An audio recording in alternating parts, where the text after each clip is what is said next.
Making a website these days is easy. My name is Ferdy, and in this tutorial I will show you from scratch how you can create a fully functional webshop using WordPress and WooCommerce. This video is both for people that already have a website and want to extend it with a webshop, as for people that want to start from scratch and create their first webshop. Let me show you what we will cover in this tutorial. I will show you how to get your own .com domain name for free if you don't have one, and then we will install WordPress. WordPress is the most powerful website builder on the web. It powers more than 43% of all the websites in the world, and it's free. After installing WordPress, we will install WooCommerce, an amazing free plugin that will turn your website into a web shop and enable you to sell products on the internet. Then we will create 6 different kinds of products. We start with a simple product, a product with only one option, in this case a black Nike hoodie. But it can also be glasses or a cap, as long as there's only one option of that product. Next, we'll create a variable product, in this case a t-shirt with multiple sizes, multiple colors. And if I select a certain color like this, at once you see an image of that product. If I go for a white t-shirt, you see the white variation over here. You can configure each variation, so if you buy an XL version of the t-shirt, it will cost you $39.99. If you buy an L version, it costs you $29.99. And of course, you can also change the stock per variation. So it's one product with multiple variations. The third product is a digital product. In this case, it's a coaching call. It can also be any service that you offer. The fourth product is a digital downloadable product. In this case, an ebook. It can also be a stock photo or any digital product that you want to sell. I'll teach you how to create an affiliate product, and affiliate marketing is promoting other people's products in exchange for a commission. So if I would promote Elementor Pro and people click over here, my unique affiliate link, and they buy Elementor Pro, I get a commission. And last, I'll show you how to create a group product so people can buy multiple products on one page. For instance, one PlayStation with 3 extra controllers, 2 docking stations, and 1 headphone. This is also a great option when you want to sell food on your website. But for each product we will create, we will talk about configuration options like the price, discount, schedule discount for a certain time, inventory, categories and subcategories. We're going to talk about tags, images, the short and the long description of your product. I will also show you how you can use ChatGPT to help you with all these settings based on the information that you give about the product. After we have created 6 different kinds of products, we'll make our webshop look better. We can adjust the amount of columns we want to show. We can change the display, change the aspect ratio of the images, decide what and what not to display. We can even change the colors in the website with a few clicks, or give our website a dark look. With everything you learn in this tutorial, you can have an end result like this, or like this one.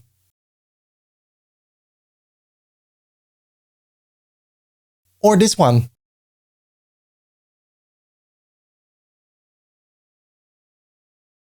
We will make sure that the whole buying process on your website is really smooth and easy for your customers. So I see something I like, I click on add to cart, then I can view the cart. I can also view the cart over here.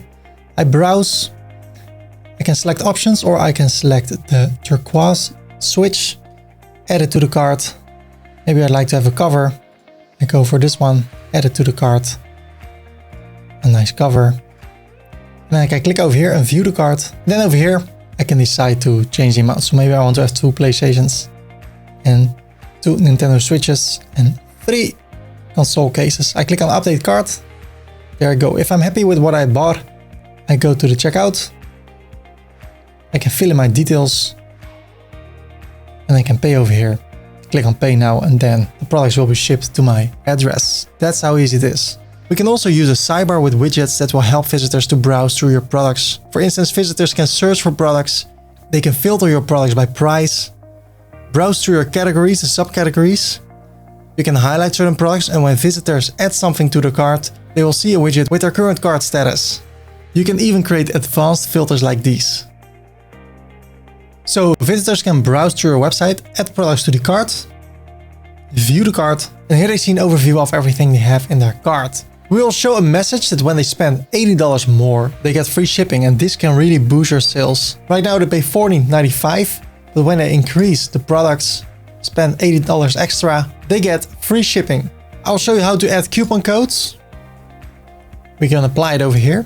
And now we get 20% discounts. And coupon codes are also a great way to boost your sales for new visitors and returning visitors. You can create coupon codes with free shipping, discounts in dollars or in your particular currency, in percentage, And also set limitations like spending at least $35 for a coupon code to work, or create a coupon code for a specific product, or make sure that the coupon code can only be used one time. We will dive deep into that subject. We'll also automate the whole shipping process based on the total weight of the order, or based on the price, based on where people live, and everything will be automated. So right now, when I ship this to the United States, I pay $12.95.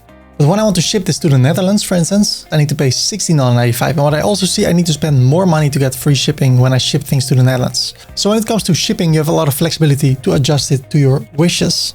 We'll talk about taxes, and not the state taxes, but about calculating taxes for your buyers. And I'll show you how you can set it up manually for each country, for a certain state, normal taxes rates, reduced rates, and I will show you how to automate the whole process so WooCommerce will take care of it for you.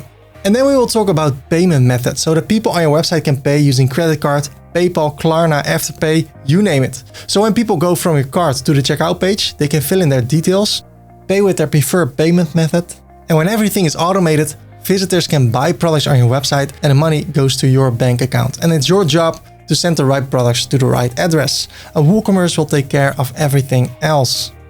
We'll talk about handling incoming orders and how to adjust the order confirmation emails your buyers will get. I will show you how to create amazing headers for your website, and I will show you how to create an advanced search filter so people can search all the products on your website with ease. And of course, we'll make sure that your website is optimized for all devices.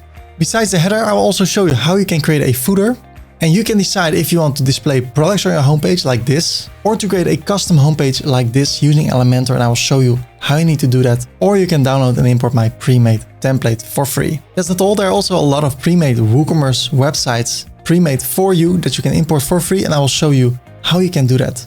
So you just choose the store you like, you select it, and you import it. All your products will still be there, and in that way you can save yourself a lot of time, because then you don't have to create it yourself. Last but not least, I will show you how to deal with pages like privacy policy, terms and conditions, cookie policy, return policy, and disclaimers. So when you follow all the steps in this tutorial, you have a fully automated web shop and you can sell products in your state, country, and even in the whole wide world. In the description of this video, I have timestamps. So if you want to go to a certain part in the tutorial, you can click on one of those timestamps and you go directly to that part of the tutorial.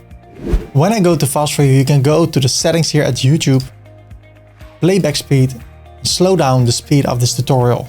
And if you want to go back a few seconds in the video, just hit the left arrow on your keyboard and you'll go back 5 seconds in the video. If you can appreciate that I made this video for free, then please like this video and feel free to subscribe for more upcoming WordPress, WooCommerce, e-commerce, and affiliate marketing related tutorials. I teach people how to make websites and how to make money with those websites. Having said that, let's talk about 3 important steps we are going to take.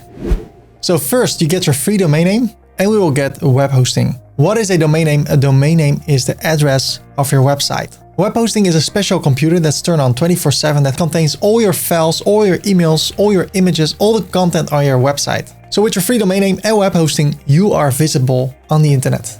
Then we will install WordPress, and WordPress is completely free. It's the best tool to create a website without having to know anything about coding, because WordPress is doing all the hard stuff for you. And then we'll create our webshop using WooCommerce.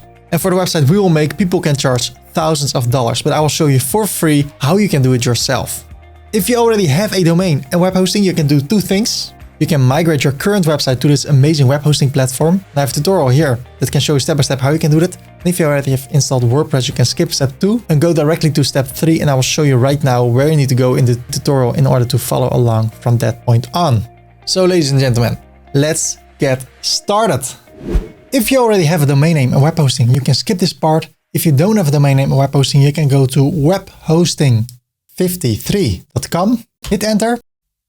Then we click here to go to Hostinger. Throughout the years, I've been searching for the best web hosting companies that are also affordable. And then I came across Hostinger. I'm already using them for 5 years and I love it. And I'm not the only one. If you take a look at the reviews on Trustpilot, you see that other people are also really excited about Hostinger. And if you take a look at the Google Trends, Hostinger is taking over the web hosting industry. They're getting more and more popular. Why? Because their web hosting quality is top-notch and they are affordable. So I can click over here and there are 3 plans, and let me make it really easy for you to make the right choice. When it comes to site speed, the premium plan has SSD storage, which is fast, but with the business plan you have NVMe storage. That's up to 5 times as fast as SSD storage. So when you're getting started, I would go with the business plan. Why not the cloud startup?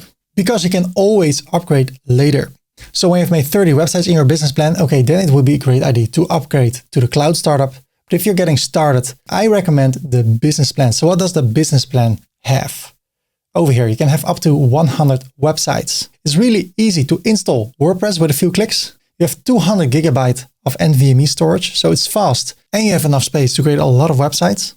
You get a free domain. With other web hosting companies, that costs around $20. Here you get it for free. And if you already have web hosting somewhere else, there is a free automatic migration tool that can migrate your website from your current web hosting provider to Hostinger. Of course, you have free email, free SSL, which will make your website secure. Daily backups, so if you somehow mess up your website, you can restore a backup from the day before or the day before that. There's free CDN, which makes your website fast in any place in the world. And with your free domain, you also get free domain privacy. What does it mean? Normally, when you register a domain, all your information that you fill in, your address, your phone number, will be visible on the internet. And companies can start to send you emails like, hey, I can make a website for you, I can make a logo for you. And when you have domain privacy, that information is hidden. And with other web hosting companies, that costs money. But here at Hostinger, it is free. And to make it even better, let's scroll up. You get a 30-day money-back guarantee. So it's risk-free. If you somehow don't like the service, you can get your money back. No questions asked. So I will go with the business plan. So I click on Choose Plan. And then we see this page. Let me zoom in a little bit. So over here, we can decide for how long we want to go for web hosting. It's really simple. The longer the period, the more discount you get. So if you go for 48 months, you get web hosting for 48 months for just $3.99. After 4 years, you can renew and then you pay $8.99 per month. If you would go for 12 months, you will still pay $3.99 per month. After the 12 months, you start to pay $11.99 per month. So the longer you go with web hosting, the more discount you get. And when you go for 48 months, you get 3 months for free. So you save a lot of money, and I can give you some extra discount. If you click over here, have a coupon code, and you fill in Ferdy and click on apply, you get an extra discount, and the total discount is 74% for the coming 4 years. But also if you go for 12 months, you get the same discount. If you want to go for 12 months, you just have to pay $43.09 for a free domain and a whole year of web hosting. This is crazy. So if you know for which period you want to go, you can click on continue, and then you can create an account. You can use Gmail, or you can use an email address and a password. So I will go for it's me@ferdy.com, and I need to create a password, and then I click on continue. Then I have the billing address. I can fill this in later. You don't have to fill this in, only the country. So I will leave this empty for now. And if we add company details, so I say my company name over here, my VAT number, the amount of taxes you have to pay will be subtracted from the total amount you have to pay. Then I click on continue, and I can choose my payment method. And based where I come from, I see certain payment methods. So if you're from another country, it can be that you see your local payment method over here. That's what I really like about Hostinger. So to give you a summary, you get 12 months of web hosting for $43.09. You get daily backups, you get a free domain name, setting up everything is free, and you get free domain privacy protection. So the total amount I have to pay is $43.09. So I will choose credit card. We can also choose PayPal, Google Pay, something else. I will go for credit card. I will fill in my details over here. And then I click on submit payment. Awesome. Now we're going to install WordPress. By the way, if you like this video, feel free to like it and subscribe for more upcoming WordPress related tutorials where I will teach you how to create your own website and make money with that website. So without further ado, let's install WordPress on your brand new domain name, which we're also going to get. So I can click over here if English is not our main language and look at how many languages there are. There's so many more than the last time when I checked. So if you see your language over here, you can select it and then you can continue in your own language. I will continue in English. So for who is this website? This website is for myself or my business. I click on next. Do you want to create or migrate a website? I want to create a website from scratch. So I click on create website. Next. How do you want to build your website? I want to use WordPress. There's also the Hostinger website builder. I have a tutorial about that. You can watch it over here. But right now I want to work with WordPress. So I click on next. And now I need to create the login details for my WordPress account. So my WordPress admin email is this one. I create a password. Then I click on Next, I want to create a blank site. So I click over here. What domain do you want to use for this website? So now we can choose a domain name for our website. And since you get one for free, you can pick your free domain name right now. So I want to go with this domain. And then I can see if it's still available. I want to go for the .com version. So I click over here and then I click on next. Do I buy this for personal use or for my company? For my company. So I click on next step. Then I will fill in the information over here. And then I click on finish registration. So it's registering the domain. And now you need to think about the people you want to reach. Where are they living? If they live in Europe, you can select France or the United Kingdom. If they live in the United States, you can select one of those two. I go for the United States. So I click on next. Now here we are at our Hostinger dashboard.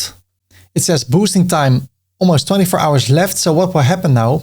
Our website will go live. It can go live any moment. In some cases, in most cases, it's live immediately. So what I can do now, I can click over here and then I will see if my website is live already. So I click here, then I will be redirected.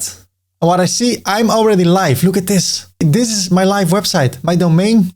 So if it's not the case for you, just be patient for 5 minutes, 10 minutes. And if you click over here, your website should be live within 10 minutes. So what you see over here is the backend of WordPress. This is where we can adjust our website. If I click over here, I see the front end of my website. This is what people will see when they enter our website. And it looks okay, but of course we're gonna make it look so much better. So by default, this will be installed on your website. It can be that it looks a little bit different. And because we're logged in, we see this bar over here. Other people that are not logged in, they don't see this bar. With this bar, we can navigate from the front end to the back end by clicking here. So now I want to close the other two tabs. This is the back end of our website. This is the front end. On the back end of our website, we can adjust our website. We can create blog posts. We can add videos, images, PDFs. We can create the homepage, the contact page, the About Us page. We can moderate comments when people have a comment on a blog post or a product we have. We can change the look and feel of our website with themes. We can add extra functionalities to our website. We can add other users that can do things for us on our website. There are WordPress tools and there are settings. So congratulations, you're live now.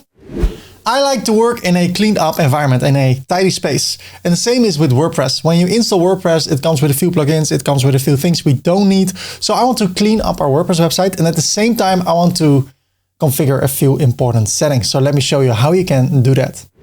Now I want to configure our website in a way that we can work more efficiently. How can we do that? Well, the first thing, I want to dismiss this message. Then I want to go to the screen options and uncheck everything. So the overview of our dashboard will be clean. Of course, afterwards, I want to install Google Analytics. So I see an overview of the visitors of my website. And if I have a web shop, I want to see the amount of sales. But for now, I want to leave it empty. Then I want to go to the website, to the front end. And I search for my blog post. There's one blog post that will come with every WordPress installation. And in this case, it is here. Hello world. If I click on it, it says my domain /index.php, all that stuff. I want that to look better. So I go to the backend, to settings, permalinks. And there I want to change the custom structure to post name. So I'll see my domain.com or whatever / and then the name of the posts. So I click on save the changes. Now I go to my website. I scroll down. I click over here. Now as you see, it just says / hello world. That's so much better. Then I go over here. Howdy, Ferdy Corp. I click on edit profile. I want to scroll down. I want to fill in my first name, last name, and then change the display in name publicity to Ferdy Korpershoek. And now it says Howdy, Ferdy Korpershoek.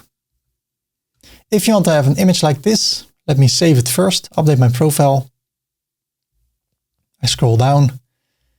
You can change or create your profile picture on Gravatar. So you need to open this link. Then you can sign up. leave your email address, which should be the same as on your website, and upload an image. And that will be displayed over here and over here. Okay, over here at the admin color scheme, we can change the look and feel of the backend, the color. So I can click over here. It will be light, modern, blue, ocean, etc.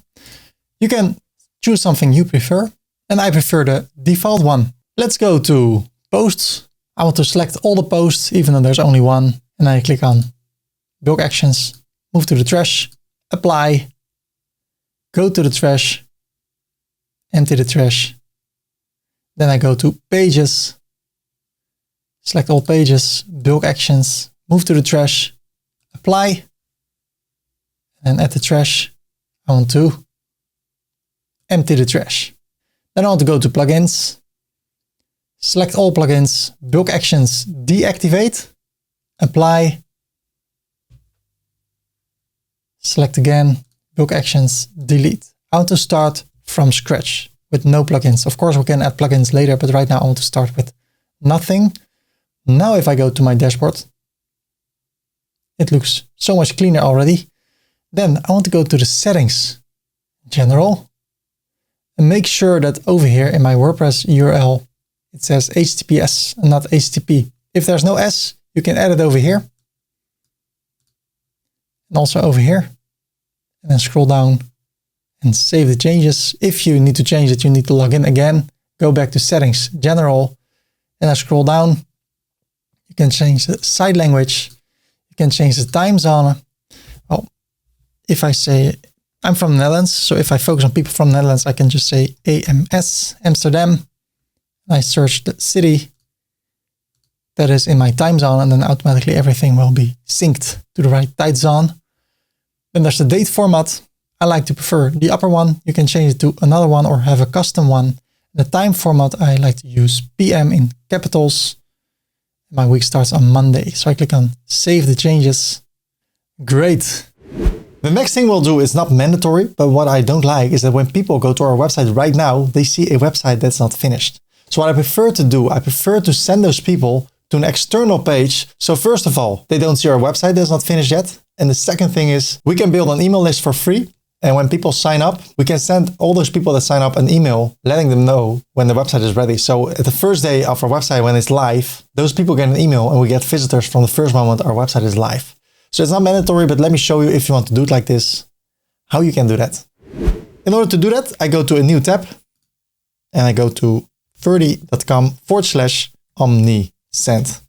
And you'll be redirected to Omnisend. And then over here, we can click on start for free. You also see it over here. It's up to you which one you choose. I click over here on start free. Start using Omnisend for free. No credit card is needed. So I can sign up with Shopify or with Google or with email. I will go with email. So I'll fill in my email address over here. I'll create a password. My business is non-ecommerce and I agree with everything. I don't need to get updates. So I click on sign up. Okay, now I need to confirm my email account. And it says over here, complete your registration. So I click on verify email address. And now I need to fill in some more details. My first name, my last name, my business name. If you don't have a business name, use the name of your website. And then the website you are using right now. So I click on continue, fill in some more details and your time zone. I click on continue to Omnisend. Awesome. Now I want to go to forms by clicking here. I want to click on preview and launch form. It will be a really simple form. The first thing I will do over here at the theme settings, I'll change the form layout to a landing page. Then I go back to behavior. Now I can click over here, triple click. Our website is in the making. I bring it to the center.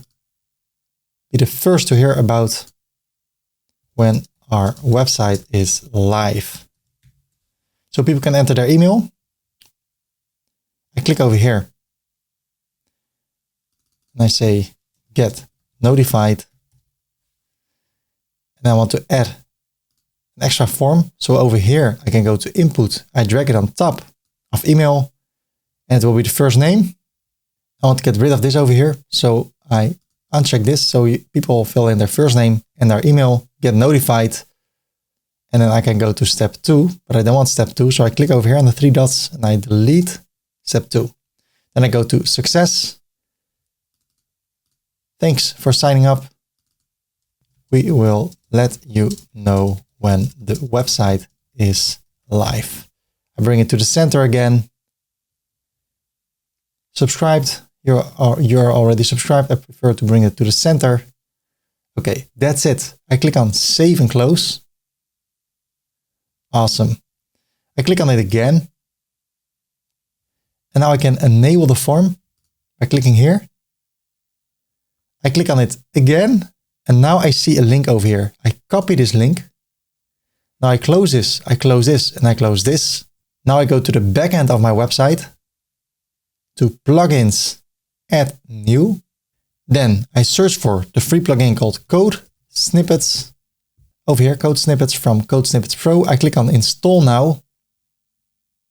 This plugin helps you to embed codes in your website. I click on activate. Then over here, I go to snippets, all snippets. I remove them all by clicking here, bulk actions, delete, apply. Now I want to add a new one by clicking here. And the title is refer non-users to an external page.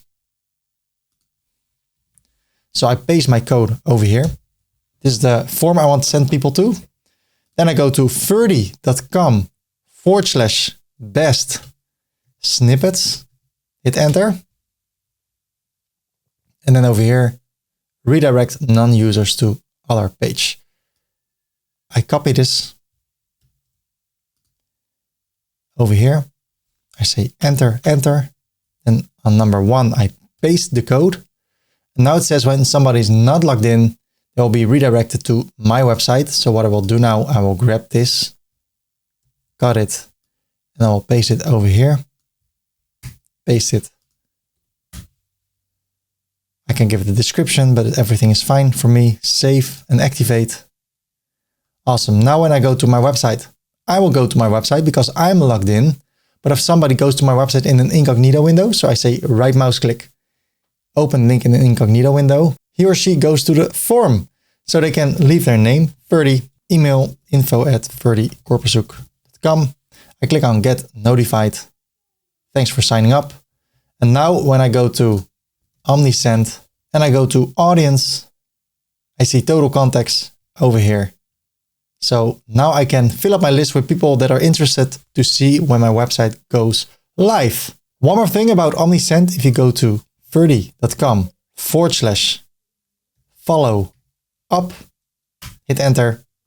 You can watch this tutorial, boost your WooCommerce sales, but also boost your email list by following a complete tutorial about Omnisend, where you can learn how to build your email list and turn that into a profit while helping people on autopilot. Really powerful. So now when people go to your website that are not logged in, they will be redirected to the sign up form. But we are logged in, so we can just navigate to the website. In some cases, you want to test if something is working as a non-user. In that case, go to the backend, go to snippets, turn this off. Now when you open this website in the incognito window as a non-user, you will go to this website, and that's the way the cookie crumbles. A really important aspect of your website is your site title. If you have a good site title, the chances are bigger that you'll be found in the search results of Google and other search engines. So let me show you how to come up with an amazing site title. Now we need to come up with a site title. Over here we see that the site title right now is My WordPress. Well, if I search on the internet for My WordPress, I skip the sponsored stuff, log into WordPress, it's all WordPress related. Well, my web shop will not be WordPress related. Of course, it's a WordPress website, but if I want people to find my website, I should have a title with keywords in it that I want to be found on. So it would not be WordPress. It would also not be welcome to my website. No, it has to do everything with the information on my website. So I sell products on my website. I want to sell PlayStations, Xboxes, and PlayStation, Xbox games, Switch games. So I prefer to be found on keywords that are related to that. So if I would search for buy a PlayStation 5, I skip the sponsored stuff, buy PlayStation 5 question mark, buy PS5 consoles, Sony PlayStation, PS5. You see, the results I see over here have the keywords in it. PlayStation 5, PS5, PlayStation 5, PS5. So it's really important to have the keywords you want to be found on in your title. So I will say, buy the PlayStation 5 or the Xbox Series X. And then I can say over here, in stock, because that's what we have. That's our specialty. We have everything in stock. And then the tagline can be, we deliver globally within a week. This is something people oftentimes do not see in your website, but Google will see this. So I like to say something over here that's interesting for people that are searching for PlayStations and Xboxes. So let me show you something. Over here, I see PlayStation 5. And over here, I see PS5. So what should I say? PlayStation 5 or PS5? Well, in order to find it out, I have a tool. It's called keywordtool.io. And if I search for PS5, 5, and I hit enter, the search volume is 16.6 million. Well, what if I would say PlayStation 5? So here's 16.6. Here it is, 11.1. So more people are searching for a PS5. So what should I do over here? PS5. So that's a real nice tool. It's free. You see what people are searching for. So if I know that people are searching for the PlayStation 5 Pro controller games, I can make sure that I have products that are related to those keywords. So I definitely want to sell PlayStation 5 controllers. Yes, so PS5, Xbox in stock, we deliver globally. And now if I save the changes and I go to the website, I see the title over here and I see it over here. So that's how you create a title for a website. Just make sure that the keywords you want to be found on are in the title of your website. Don't say welcome to this website. Our website looks ugly, but we're going to make it look better. How can you do that? Well, you can use a WordPress theme for that. What is a WordPress theme? Well, a WordPress theme decides the look and feel of your website, and every theme has their own functionalities. So let me show you what a different theme does to your website. What you see over here is a certain WordPress theme. It's called the 2024 theme. Every year, WordPress creates a new theme. And as I said, every theme has their own functionalities and their own style. So if I go to the backend or I hover over here and I go to themes, I can activate 2023. And what I will see, there's still the title, but right now it looks totally different. There's a different color, there's a different look and feel. And to give you another example, I go to themes and I choose the 2022 theme. Now if I go to the website, still the same title, but a different look and feel. So that's what a theme does. There are free themes and there are premium themes, and premium themes often have more functionalities, but there is one free theme that has so many premium functionalities that I don't even choose a premium theme anymore. This theme is amazing. It's called the Blocksy theme. I will show you how to get it for free, and that will be enough for you to create an amazing web shop. So let's get the Blocksy theme. For now, I will choose a theme that will make it easy for us to create our products in. So what I will do, I will go to the backend, to Appearance, Themes. I can also go to ferdy.com/Blocksy, hit enter. Then I can click on free download. I can click on download over here, and if I take a look, there are a lot of downloads every day, around 4,000 per day. And in the weekends, people get the free version, sometimes 8,000 per day. Look at this. In my opinion, this is the best free theme. So for now, in order to create our web shop, we're going to use this theme. So I click on download.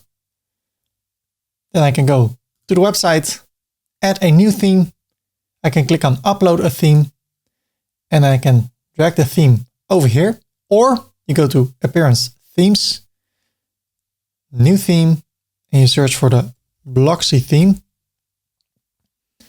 And we click on Install. Then I click on Activate. Then in order to use a theme, we need to use the Blocksy Companion. So I click on Install Blocksy Companion, also free. Awesome. So I click over here. This is how it looks. Doesn't look that appealing, but it's a beautiful starting point to create an amazing website.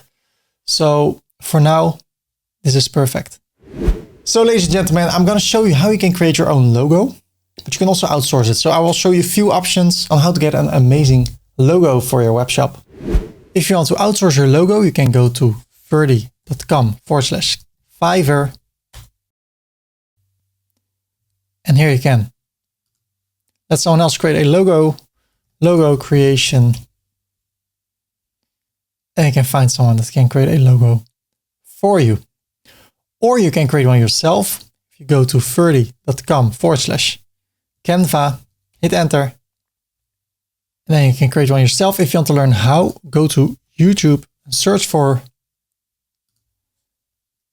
create a logo Ferdy. Make a logo for free. And then you can learn how to create one using Canva.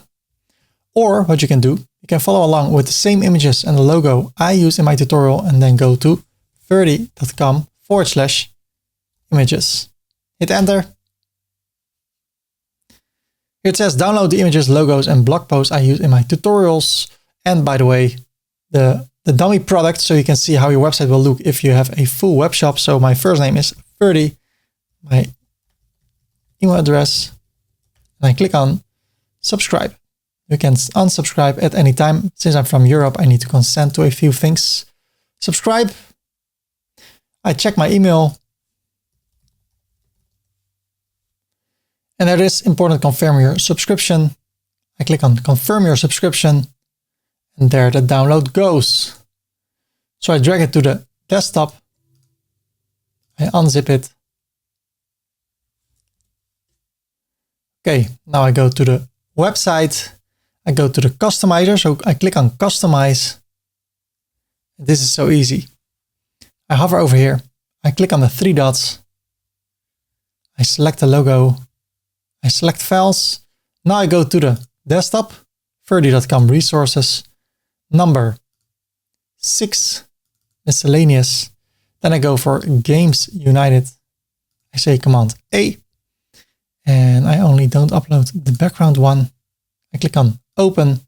So I have a colored logo. That's the one I want to use right now. Then over here at the logo height, I want to decrease it. So I click here and I do arrow down until I think this is better. So let's say 40. At the site title, I say uncheck. Then I want to go back. I want to go back and I scroll down all the way to site identity. And I want to upload my site icon, also known as a fave icon. It needs to be square. I click on select site icon and there it is. 250 by 250. I don't need to crop it. So I click on skip the cropping. And now over here, I see my site icon. So if I would go to tesla.com and to apple.com, then I can see, hey, here's my web shop. So I think that's better to have a nice site icon instead of the WordPress logo. One more thing before we continue, I go to the colors. I can use a different color palette. So I can click on the three dots, color palettes, and look at this. I can even create a dark website like this, or with different colors. Well, this is something I like, but I will go to color palette 1. Then I go to the color pick eyedropper. It's a Google Chrome extension, color pick eyedropper. Just search for color pick eyedropper Chrome extension. Then I grab the first color, copy the color code. I click on the first color and I paste it over here. Then I do that again. Then I go to the second color, copy, Command C, Command or Control V. Then I grab the first color, copy it, I go to color 3, paste it, and then I want to just make it darker, like that. And that way I have the website in the style I prefer. One more thing, I click over here on the three dots. I get rid of all this stuff. And then I say horizontal alignment in the center. I leave it for what it is. Great. Close it. And now, ladies and gentlemen, it is time to turn your website into a web shop, and that plugin is called WooCommerce. WooCommerce is completely free, and I will show you how to install it and how to configure it and how to create a web shop using WooCommerce. So without further ado, let's start creating a web shop. In order to download WooCommerce, we go to the backend of our website, to plugins, add new, and then over here I search for WooCommerce. I don't have to hit enter. Automatically it will appear over here at the left. WooCommerce with a beautiful, beautiful, beautiful animation. It almost makes me emotional. Wow. 7 million active installations, updated 2 weeks ago, compatible with our current version of WordPress. This is the real deal. I love this tool. It makes selling products on your website so easy, especially since I'm explaining it to you step by step. So I click on install now. Installed, and now I activate it. And when you do so, there is a wizard, and I don't mean someone that's bewitching us, but a tool that's helping us to set up our WooCommerce website. So the first thing I want to do, I want to uncheck this, and then I click on set up my store. Which one of these best describes you? Well, nowhere it says you're super good looking, so I have to choose between those 3 options. I'm just starting my business. I'm already selling. I'm setting up a store for a client. Well, in my case, I'm just starting my business. So select which one is best describing you. Continue. Over here, what type of products or services do you plan to sell? Well, in my case, it is education. I mean, electronics. So if you don't find anything, just leave it empty. Where is your store located? Well, I sell from the United States, and then I'm in California. My email address, I don't want to opt in for emails. I click on continue, and then all this stuff, I don't need it. So I click on skip this step. And now it's turning on the lights of our website. It's not a real light. It's not literally that a light in your web shop is turned on. It's figuratively speaking. Why did I say this? Why did I make this joke? Because now I have to say figuratively. What a hard word to say. Okay, let's go back to this area, WooCommerce home. There are 7 red messages over here. I don't like that, the notification. So I click over here and I say hide the setup list. I click on the 3 dots, hide this. I click over here, dismiss all. Yes, dismiss all. Now I refresh the page, Command R or F5 on the PC. And now this is gone. Then I go to the second one, payments. There's an offer, super cool, but I say no thanks. Just dismiss Woo payments. And now all those icons are gone. If I go to the website, I see those 4 pages. The cart page, which is empty. The checkout page, which is not working because we have no products yet. My account. So if people buy something on your website, they get this beautiful area over here. There they can see their recent orders, their downloads, their addresses, they filled in their account details, and they can log out. And then there's the shop without any product. What I want to do, if I go to the homepage by clicking on the logo, it says ready to publish your first post. I don't want to show my latest blog post over here. I want to show the shop over here. So I go to the customizer. I scroll down all the way, and then here at the homepage settings, I change my homepage display from your latest post to a static page. And that page is the shop page. Publish. Close it. So if I'm at the cart page and I go to the homepage by clicking on this logo, I will see the shop page. And one more thing, since I said I'm from the United States, automatically my currency is dollars, as you see over here. If you want to change that, you can go to WooCommerce, settings, scroll down, and over here you can change the currency to something else. So far, so good. It's time to create a few products. Okay, it's time to have more fun in life, not in this tutorial. I think you should have more fun in life. That's what I want to tell you. I don't know you personally. No, just all fun things. What am I doing? What am I doing? I'm trying to make a joke. I wonder if I'm delivering it right. I don't know. But What we're going to do, we're going to have some fun in this tutorial. We're going to create 6 different kind of products. When you install WooCommerce, you can create 6 different kind of products. And while we create those products, I will show you more things on how to configure your product so it will look really nice in your web shop. So let's start with the first product. We're going to create a simple product. In order to create our first product, I hover over New and I click on Product, or I go to the back end. I go to WooCommerce and below that Products, All Products. Over here I can click on Add New, or I can click on Create Product. It doesn't matter which one, they're all the same. So I click on Create Product. And the first thing we need to do, we need to create a product name. Well, I want to sell a cap, but if I would say cap, it doesn't say anything else about the product. So maybe I want to have a little bit more context. What kind of cap? So what I can do, I can search for a cap, or let's say a Nike cap. It's a Nike cap I want to sell. And it says Nike Sportswear Club Unisex Pet. This is a pet is not a dog or an animal. It's the Dutch word for cap. So I see a lot of Dutch stuff over here. So here, Nike Dry Fit Club, Nike Metal Swoosh Cap. So in just saying cap isn't not enough. So I would say Nike Unisex Cap. It's both for men, for women. So you can get inspired by this. So this is the one. So let's keep it in mind for later. Nike Unisex Cap.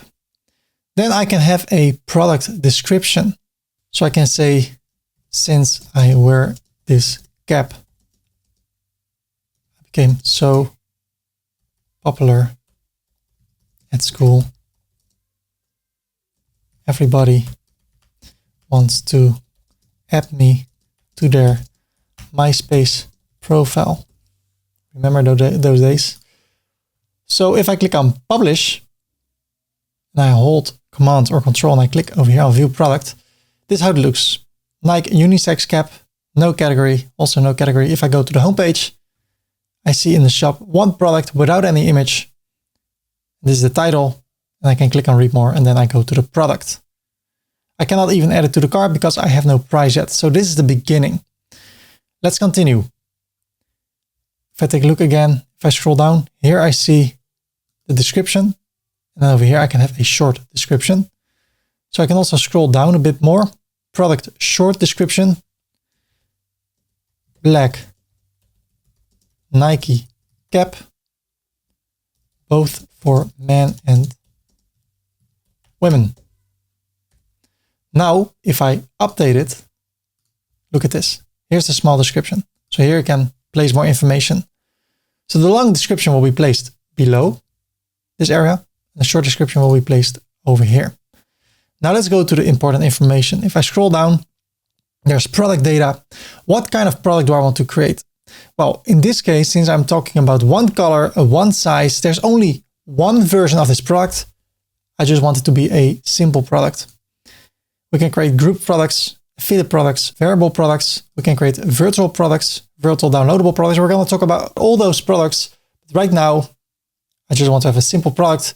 The regular price is $90.95, but there's a discount going on, $14.95. So update, let's take a look. Now you see the price, $14.95, normally $19.95.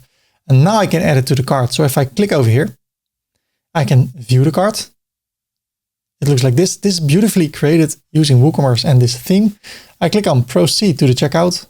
And now we see the checkout. And if I buy this and I place the order, I can go to my account and I will see what I've ordered in the past. So that's how it works. Let's go back to the shop. We're here. So what else I can do?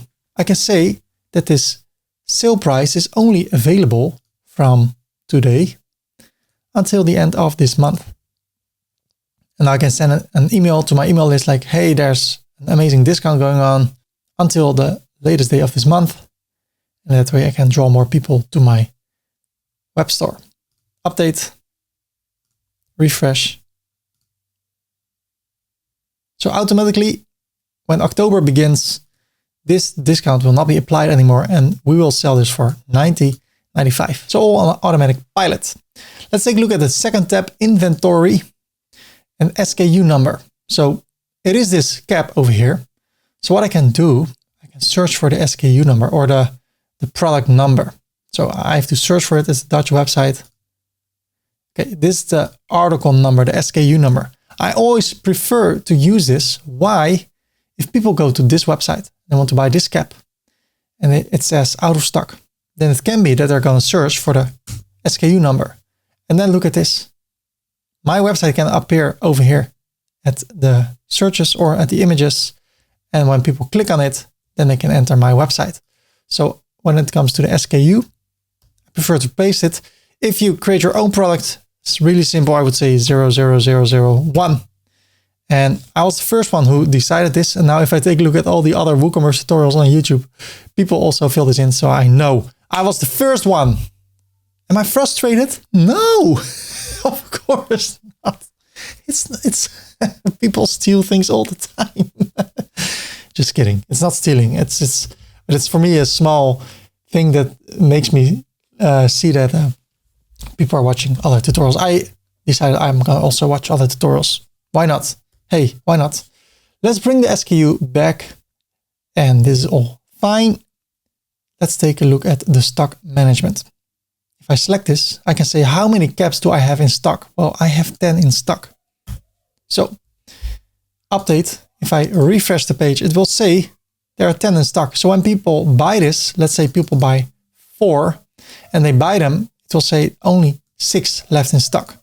What I also can do, I can say when they're sold out, they're out of stock. So I can say allow back orders, do not allow. So it will just say out of stock.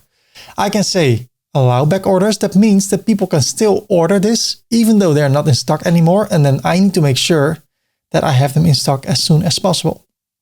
So here it says allow, but notify the customer, like right now they're out of stock. They will be sent to you as soon as possible, or just allow it and don't say anything. But then it can be bad for you, for your website and for the reviews if you send it 2 weeks later. Well, normally you say we ship within a week or in a few days. So I would say do not allow and make sure that the quantity of your website is enough. What you can do, you can send an email. You can let WooCommerce send an email to you, low stock threshold. So when there are only 2 left, you get an email like, hey, your product is almost out of stock. Well, I prefer to say 5 because I don't want to have the risk that anything is out of stock. So I get an email when there are only 5 left, and then immediately I start to order new products so I don't run out of stock. Unless 3 people per day buy this, then I would say when there are 21 left, then I get an email notification. Well, if I say nothing, it will say 2. If I want to adjust that, then I go to WooCommerce settings. Then I go to products, inventory, the second tab over here. And then low stock threshold. If I would say 5, then I get a message at every product when there is only 5 products left in stock. Then I get a message. So I go back to products, Nike unisex cap. So now, since I have not filled in anything, it will say 5. How cool is that? So right now, people can buy a lot of them at once. This is not possible because it says 10 in stock. So that's really cool. Automatically, maximum is 10. But what I also can do, I can say people can only purchase 1 at a time. Update. Refresh. So now it says add to cart. If I view the cart, I already have too much. So if I remove this and I go to the website, to the shop, and I click on Nike unisex cap, I click on add to cart, view the cart. Now I cannot change the quantity. And if I go back to the shop, I cannot add one more. You cannot add another one. So that's because I limited it at inventory. So I put it back so people can buy as much as they want, as long as they're in stock. So what else? I scroll down. I go to shipping. We're going to talk about shipping later. We can link products. We're going to talk about linked products later. We're going to talk about attributes later. Advanced, you can have a purchase note. Good luck with your cap and becoming popular. The menu order, that is when I go to the checkout. And I go over here. I can change the menu order over here. So if I would say 2 and I have another product and it's 1 and both are in the checkout, this will be the second one and the other one will be the first one. Well, I'm okay with this. Get more options and then you can buy a few things. I don't want that. So get rid of all those things. So let's go to the right area over here.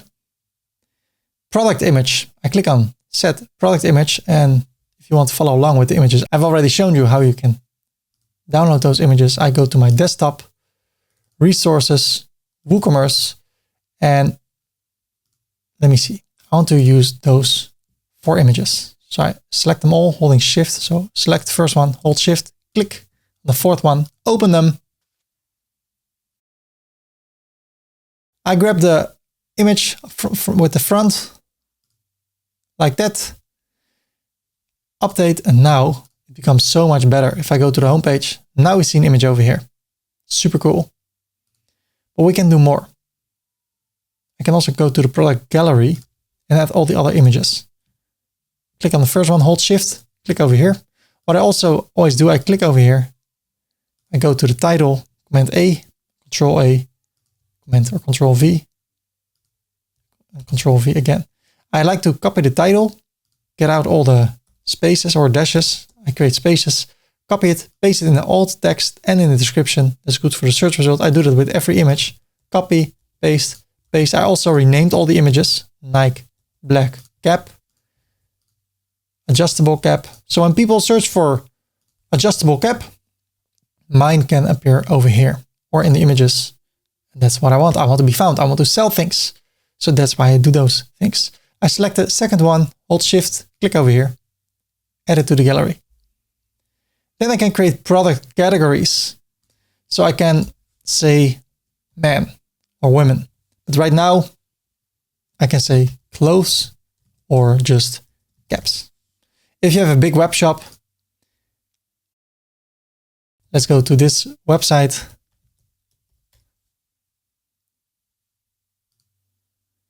A lot of articles.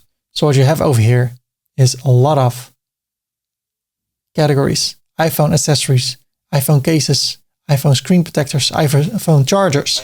So a lot of categories can create some structure in your website. So I have caps. What I can do, men, women, because they're unisex. So they have 3 categories. Then I have product tags, a bit the same thing. Cap, black, unisex. I can add those 3 separated by a comma. Update. And now, ladies and gentlemen, look at this. I see it looks like this. I can add it to the cart already, or I can click on the product. It will say Nike unisex cap. I can zoom in like that. If I click over here, I can navigate. Really cool. Here's the long description if I want to. If there are reviews, you can see them over here. You can leave a review. So WooCommerce is helping us to make this look better. So let me close this and let me close this. This is how it looks so far. The shop. This is how this looks. Click on it. And this is how the single product page looks. I want to adjust a few things about the Blocksy theme. Later on we can adjust more things, but right now I want to configure a few things so we are ready to start creating our web shop. So let me show you what I will do before I'm going to create a web shop. In order to work more efficient, I want to adjust 3 things to our website right now. And in order to do that, I go to the customizer. The first thing, I want to hover over here on the main row and I want to decrease the minimum height. So I bring it more to the top or squeeze it a bit. So I say 70. Then I go back, or I hover over here at the shop, edit. I want to turn off the page title. So I go back one step. And then here at the page title, I say turn off. Then over here, I click on edit.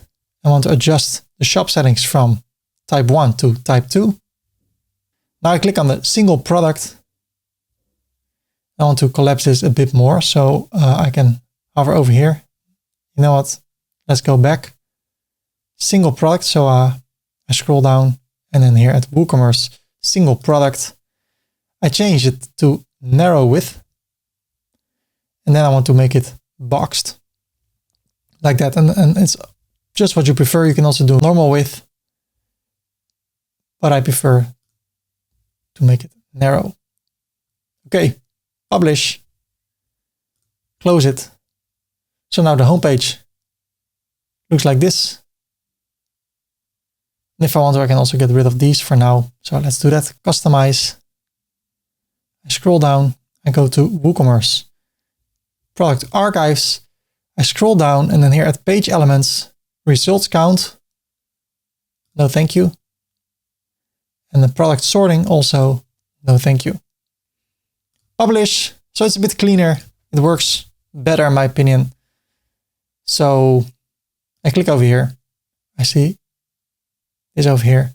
One more thing. Customize. I hover over here. Click on it on the three dots. I go to design and change the font color to the blue one. When I hover over it, it's orange. Publish. Close it. Okay, this works better for me. So now I can continue with the tutorial. The second product we're going to create is a variable product. This is a little bit more in depth, but I will show you step by step how you can create a variable product, make it look amazing. In order to create a variable product, I can hover over new and click on product. But what I prefer to do in order to make this appear so much better, I go to the backend to plugins, add new. And then I search for variation swatches. With variations within WooCommerce, I can display the size, the colors in words, but using a variation swatch plugin, I can also display them as colors, as images, and as labels, which is looking so much better. So I go for the one from cart flows. I click on install now. And I click on activate. So let me show you how that works. I go to products, then we go to attributes. And thanks to the cart flows plugin, we can now create variation swatches. So I want to use multiple sizes in my website for multiple products. So I can go for size. That's the name. Default sort ordering. I want to make use of the custom ordering so I can adjust those instead of showing them based on their name. The variation swatch settings, the type, I want it to be a label. All the sizes, I want to display them as labels. And the shape, I want it to be displayed as a circle. That is 24. That's okay for now. I click on add the attribute. There I go. Now I click on it. And over here, I can add all the product sizes. So I start with XS, extra small. Then I want to go for an S, small. Then I want to go for the L of large, XL, extra large, 2XL, extra large, and then even 3XL. Add the size. Then I want to drag this one on top because I want to show it in the other order. Like this, from small to big.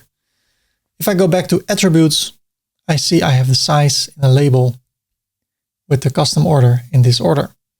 Now I want to have a new attribute, and that is color. And this I want to show in custom ordering based on a color. So you have label, color, and image. I want to go for the color this time.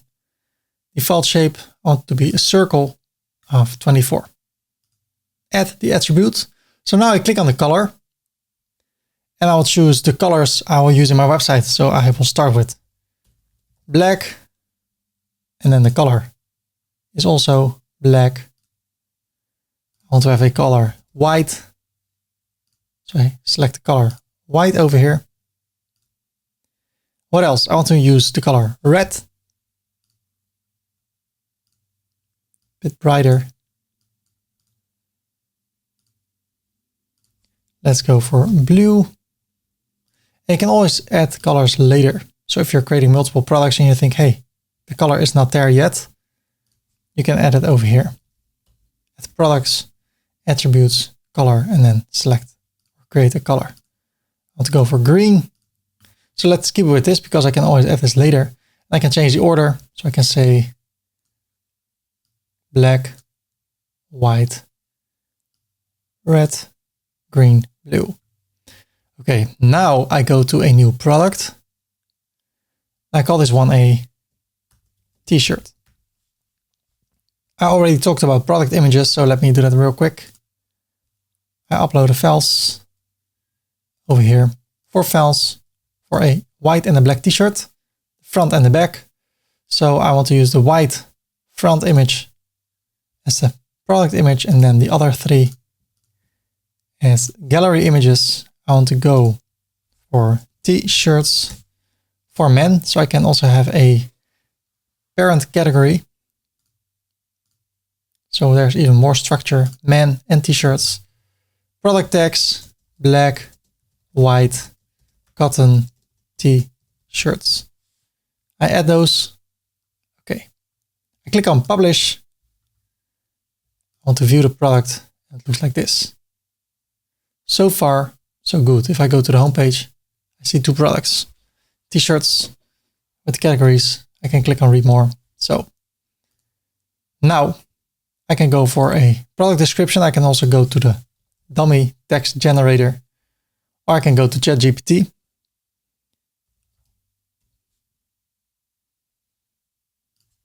Write me a 50 words description of a good looking t-shirt with an amazing fabric, something like that.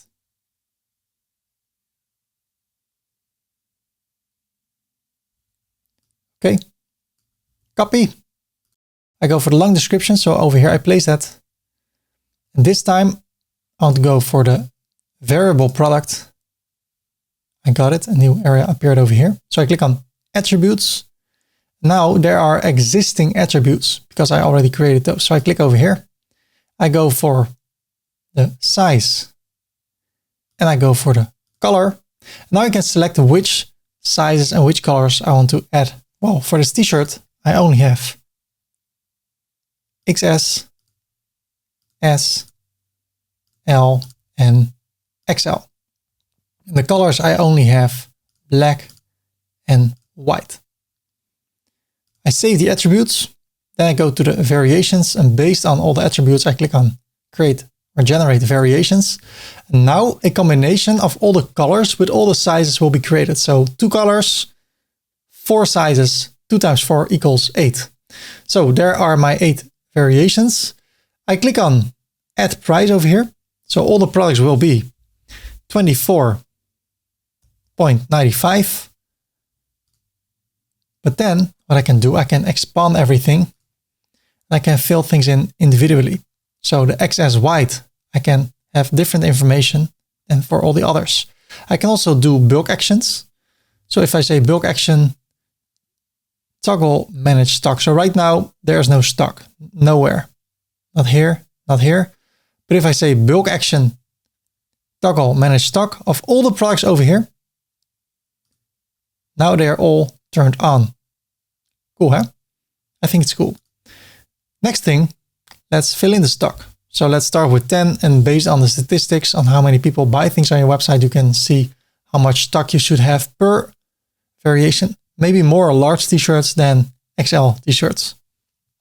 Right now, they all have 10. So if I go for XS black, I can say this should not have 10. This should only have 5. Update. What else? Let me go back to variations. I can expand them all. And then I want to show a black t-shirt for all the black variations. So I click over here and I select the black one, the front. So over here. Then over here, white. I go for the white one. You only have to do this once and it will make everything look so much better. So white, black, white, black, and last but not least, white. So what I can also do, this is the XL variation. So I can say the XL variation is $29. Look at this. I can save the changes. And now if I take a look at this t-shirt, look at this. I can select XS, but now if I select black, I see the black t-shirt. If I select white, I see the white t-shirt. If I say XL, it's $29.95. If I go to an L, it's $24. So I can change the stock. If I go to XS black, I have 5 in stock. So based on all the information over here, things will be displayed different over here. What I don't like is that this is not a perfect round circle. So I can go to the back end. I go to WooCommerce variation swatches from ClickFunnels. Wow, my tutorial is appearing over here. That's cool. I go to settings. Okay, global styling. So by default, the swatch minimum width by default is 24. I want to change it to 36. Also here, 36, it will automatically be saved. There's a border color. Everything else is okay. So now if I check my product, now they fit better. So let me refresh this because right now, actually nothing is selected. So in order to make sure that anything is selected when I open the page, I go to variations and the default of form values, I want it to be large and white. Update. So let me refresh that. So now you see large and white are selected. I can also go to WooCommerce variation swatches, settings, global styling, and then select the border color. I could make it the color of my website. Copy. Paste it. Saved. So now if I refresh this, it's blue. So that's better. Maybe make them orange to make it stand out a bit more. Copy. Paste it. Refresh. Well, I go for blue.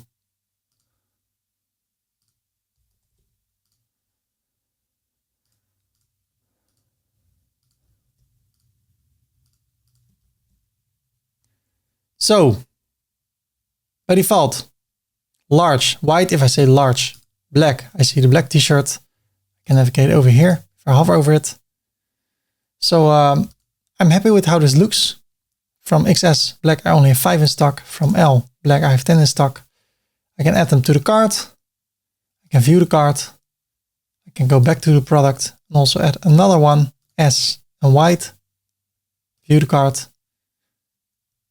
And then it looks like this. I have the t-shirt L black and the t-shirt S white. So that's how you can create a variable product. Also here, it's looking like this. So I can select it over here and then add it to the cart immediately. Or I click over here and I go to the product. So if I want to display this in the center, let me go to the home page over here. I go to the settings. Then I go to the general settings. Shop page styling, swatch alignment in the center. So now if I refresh the page, they're in the center. How cool is this? And by default, you already see what is selected. So I can add it to the cart or I can take a look at the images over here. I can also clear it and then start from scratch again. So that's the way the cookie crumbles. And here I see automatically related products. So we have 2 products already, a simple product and a variable product. The third product we're going to create is a digital service product. So let me show you how you can do that. In order to create a digital or a virtual product, I go to New Product. Of course, you know how it works with product images, so let me do that real quick. Set a product image, upload files. This image of mine, where are you? Skype call. It's already 10 years old. Optimize the, set the product image, the category, coaching calls, add a new category. Also at the tags, I can say coaching call, edit. So here I can say a 60-minute coaching call. It is a simple product, but it's virtual. Over here I can say book a coaching call with Ferdy and ask him anything about affiliate marketing.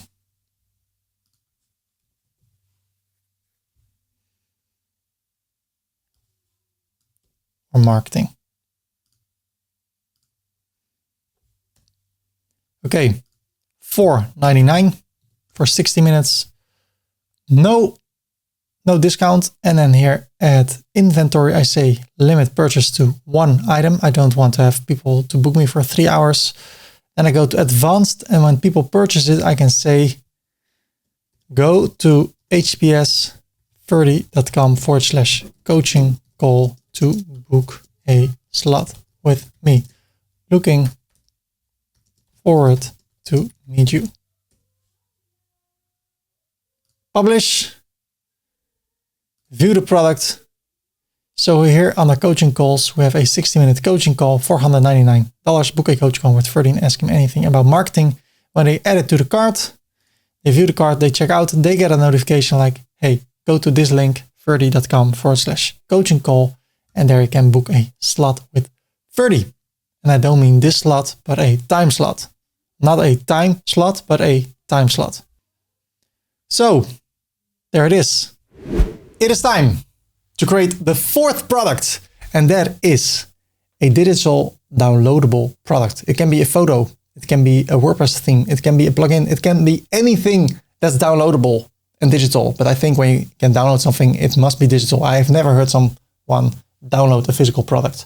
Although you can do 3D printing, but no, doesn't count. So I still stand by the fact that I never heard someone download a physical product. So we're going to create a digital downloadable product. If you go to ferdycorp.com/enfold, this is a premium WordPress theme. It costs around $59. And this is the first product I started promoting in 2015. And people have to pay $59. Well, if you take a look how many sales there are, let's do some calculations. Let me do $59 times the amount of sales, 261, 632 is equals $15 million. It is around 6 megabytes. So 6 megabytes in size is something that can make you $15 million in revenue. That's a crazy opportunity when it comes to digital products. Just like GTA 5 or GTA 6, they will make billions of dollars by selling a digital product. Well, I want to sell an ebook. So I go to new product and I go for the ebook called How to Become an Online Entrepreneur. So I teach people how to become an online entrepreneur, how to make money through the internet. It cost me nothing to host this document on my website because I already have web hosting, but people can buy this for $14.95. So every time people buy it, I make $14.95 in profit. And that's the crazy thing about selling digital products. So it's a simple product, it's virtual and it's downloadable. And the price is $14.95. Here's the file. So I click on add file. I choose a file, upload files, select files, and I have my ebook over here. Open. Insert the file URL. The file name is how to become an online entrepreneur. I can limit the download, like people can only download it 3 times. Well, no, thank you, it's okay.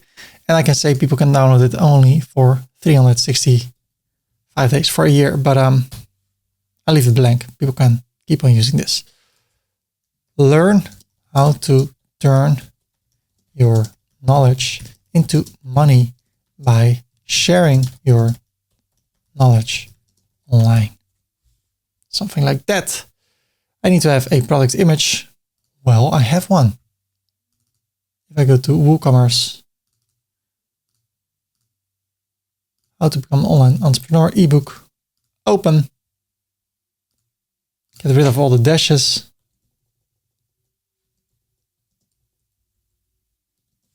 Copy, paste it. So let's see what people will see. This is mine. Did they steal it? That will be interesting. Yes. Oh no. They're selling my own stuff. Wow. Wow. People are selling my stuff, which I give away for free. Interesting. Okay, there's another one. Or just another cover.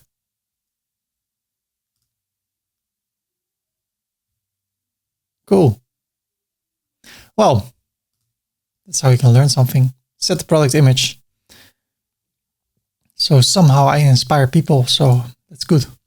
Okay, the category should be eBooks.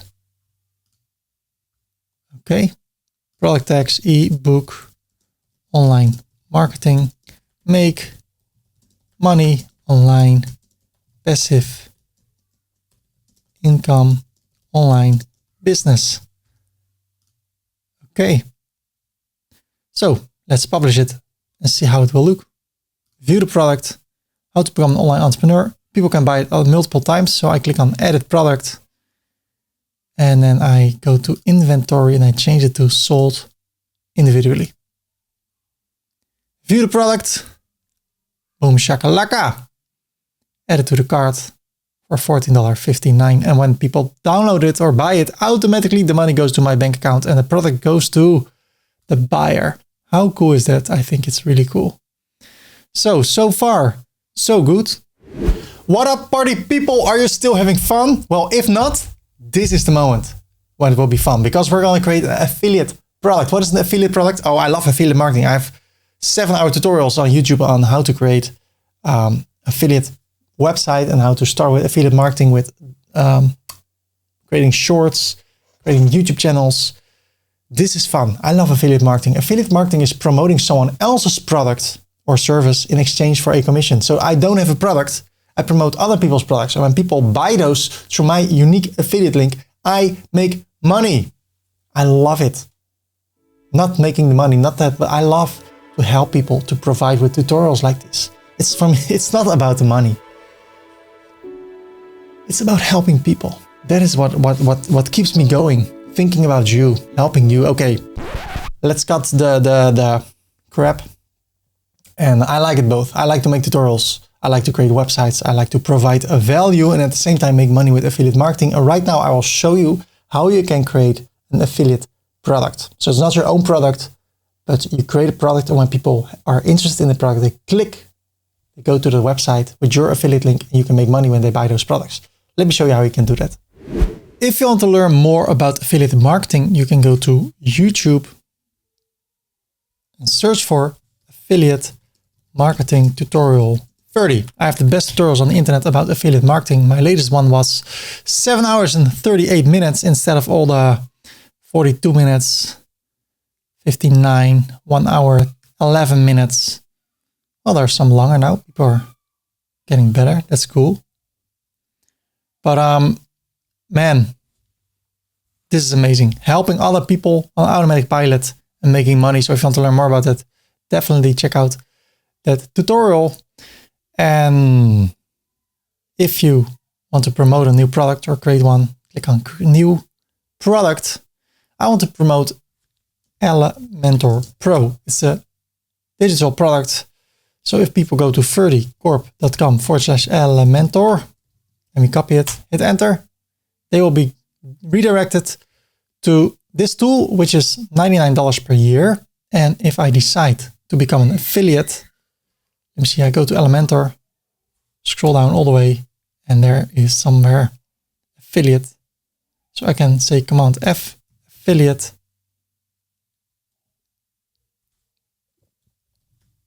Affiliate program, become an affiliate, and look at this. Up to $200 per action, up to $250 per action. So when people get web hosting or they buy the tool over here, you can get up to $200. I think it's 50%. So when people buy this through my link, let me see, people go to Elementor. They get started, or we go to pricing of the page builder. When people buy this, I get €49.50. That's a lot of money. It's 50% of what people pay. So in order to create the product, I have Elementor Pro. I scroll down. It's a external affiliate product. Here is the affiliate link. Buy or get Elementor. The regular price, it starts with $59. And over here I can say WordPress plugins. I can say over here page builder, Elementor, WordPress, add them, get one of the best page builders for WordPress. Okay, product image, upload files. I go for the Elementor image, copy, paste, set product image, publish, view the product. So now when people click on get Elementor, they will be redirected to my affiliate link. And when they buy it, I make money. Is that cool? I think it's super cool. Now, the latest product, the 6th product, we're gonna create a grouped product. It can be handy when people want to order sushi and they can check sashimi, they can check the tuna roll, and they don't have to check everything, but they have a list where they can choose what they want to have. That's a group product. You can do the same with a PlayStation. For instance, if you sell a PlayStation, you can have a product below that, like you want to have an extra controller or a headset or a docking charging station. So let me show you how you can create a grouped product. In order to create a grouped product, I hover over new and I go for a product. And what I want to do, I want to have a product that includes 4 other products. So I call this one the PlayStation 5. I have a featured image, upload files. I cannot use, or I cannot share those images because they have copyright probably. But what I did, I went to Amazon.com, search for PlayStation 5, and then I grabbed a few images. So if you want to follow along, you can do the same thing. I have the PlayStation console, an extra controller, a docking station, and a headset. So copy, paste, set the product featured image. Okay. I set no price, but I say over here at simple product, make it a grouped product. I can have categories. I can call this one PlayStation. Edit. I can have tags, PlayStation 5, comma, PS5, console, publish. Now I want to create a new product. So I click on new product. I call this one PlayStation 5 Digital Edition. I set a featured product or featured image, which is also this one. Then I click over here, catalog visibility. Do not show this in the search results and in the shop page. So I hide this. Okay. Then I set the price of $3.99. PlayStation, product tags, PlayStation 5. Okay. Publish. Now I want to copy this to a new draft. So there's PlayStation 5 Digital Edition. I also want to have a PlayStation 5 controller. I copy the title. I edit this URL and I paste the title. I change the image to the controller and I change the price to $69 for the controller. Publish it. It's also hidden. The third product, copy to a new draft. This time, the PlayStation 5 docking station. So you can charge 2 PlayStation 5 controllers. I paste it. Okay. I change the image. This one, and I change the price to $29. Publish. And then the fourth product, a PlayStation 5 headset. Copy this, edit, paste it. Okay. Product image, go for the headset. I change the price to $99. Publish. Now I want to go to all the products and search for the grouped product, which is the PlayStation 5. I click on it. And since it's a group product, I can go to linked products. I fill in PlayStation. I copy this. And then I go for the digital edition. I paste it and I go for the controller. I paste it and I go for the docking station and I paste it and I go for the headset. So those products are not shown on the website, but they are shown in the grouped product. So I can go to ChatGPT, give me a product description of the PlayStation 5 in 100 words.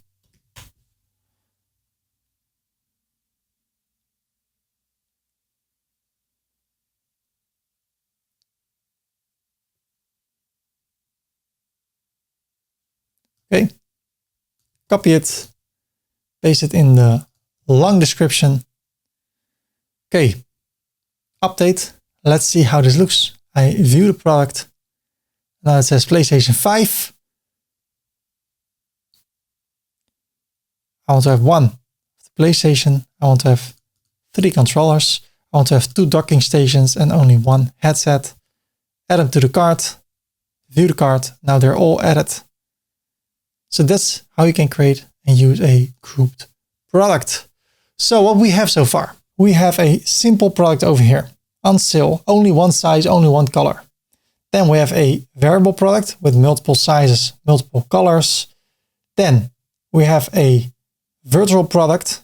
It can, in this case, a coaching code, can also be a ticket for an event. Then we have a digital downloadable product. Then we have an external affiliate product, and then we have a grouped product.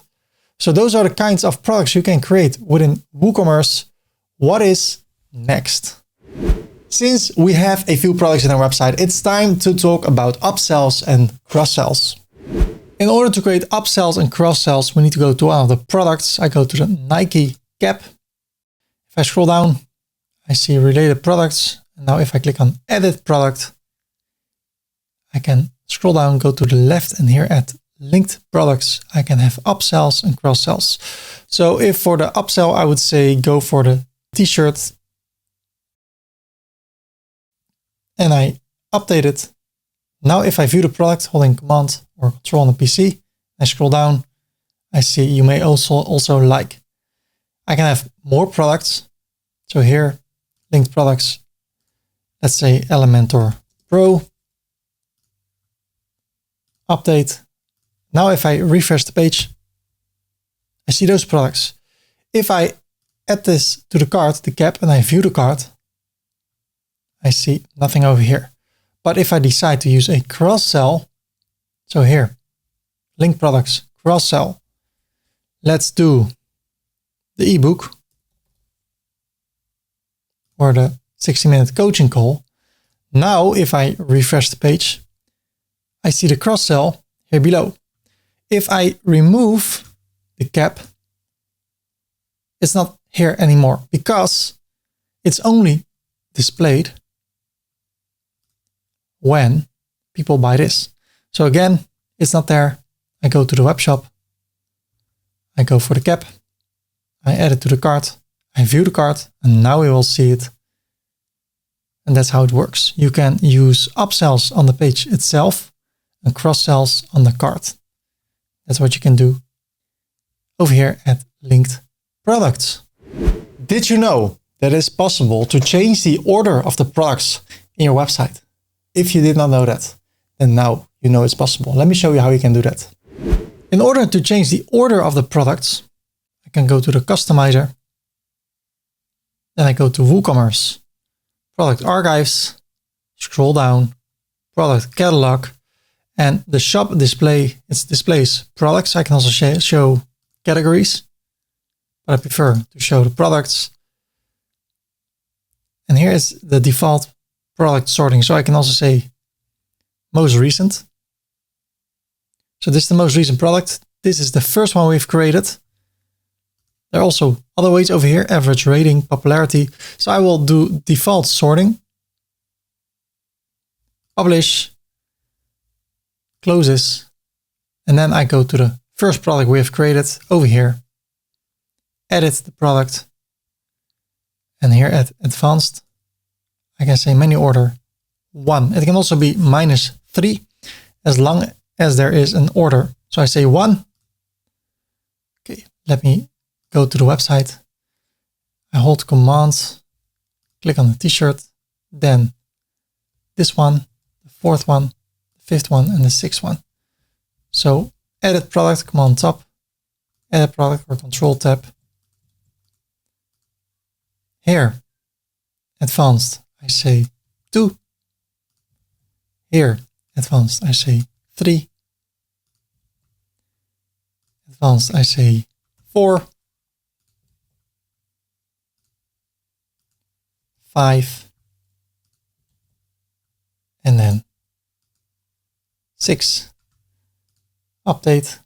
So I close everything. I refresh the page. First product, second product, third one, fourth one, fifth one, and the 6th one. So we've created 6 different kind of products. Now let me show you how you can change the look and feel of your store. You can make it look better. So let me show you how you can do that.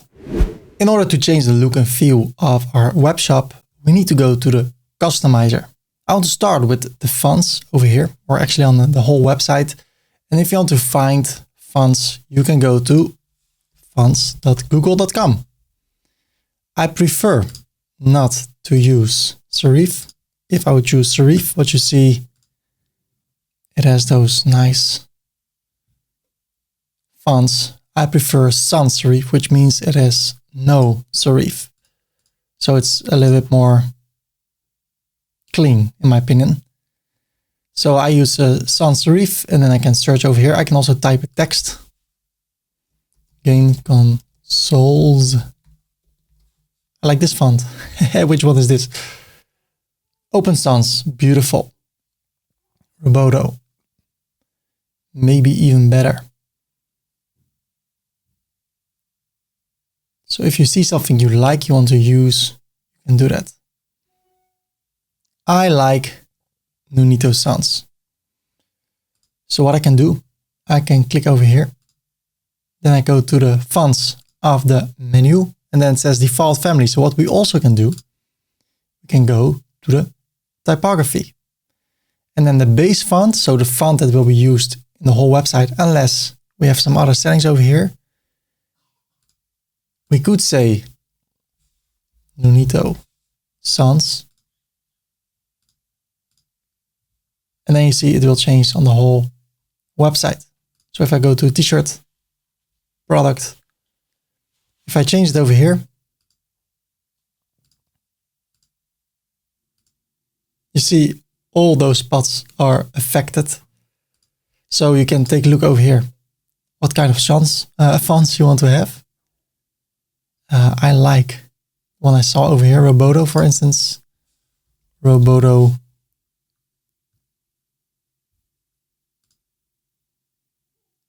Okay. I also like Open Sans. Let's see what that is doing. That's better. But for the heading, I want something else. For this area, for instance. So if I would go to heading 1 and I say Times New Roman, you see only this area that changes because this is a heading 1. So for all the headers, I want to have Nunito Sans. I copy this, select it, and then the second one, paste, select, paste, select.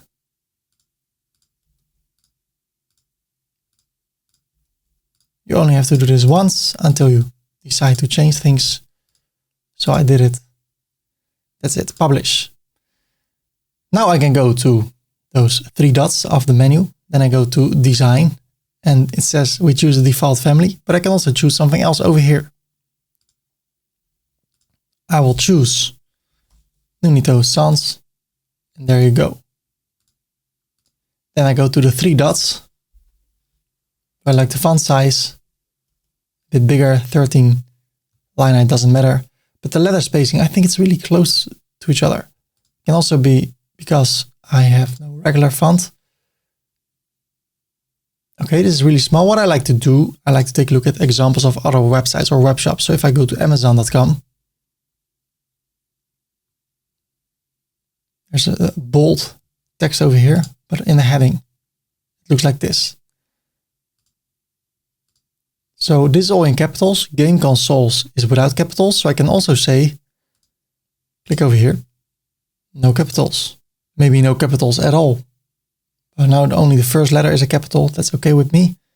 Nunito Sans, maybe a bit bolder. And then we can make it bigger. And in that way you can fine tune the fonts on your website. I think I will go like this because Amazon also has no capitals and this has a capital, the first letter. So I will leave it like this, but maybe a little bit bolder. And then a little bit more space over here, letter spacing.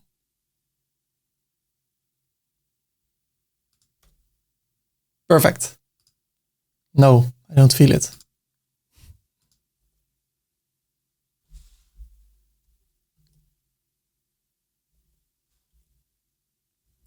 Zero 5, or I can do it with pixels. That's what I prefer in this case. Publish. And now I'm happy with this area. Great. So that's it about fonts. This is how it looks right now. I like it. Let's take a look at the catalog page. Then we're going to take a look at the product page. And what I prefer to do is take a look at really well-known websites, web shops in this case, and how they present the information. So they use the dark color, almost black, then dark blue, greenish, turquoise, but really dark. They have orange. They also have orange here. There's a website in the Netherlands called Cool Blue. And as you see, I use the same colors. And if I go to a product,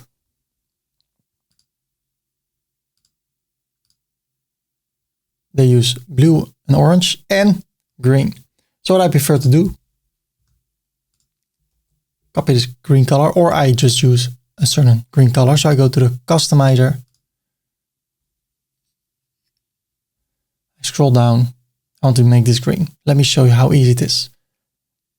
I can hover over here, click on edit, or I go to the WooCommerce product archive page.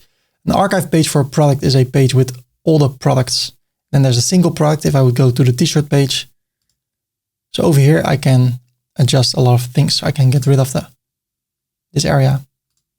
So I can talk about it later. Right now, I want to go over here.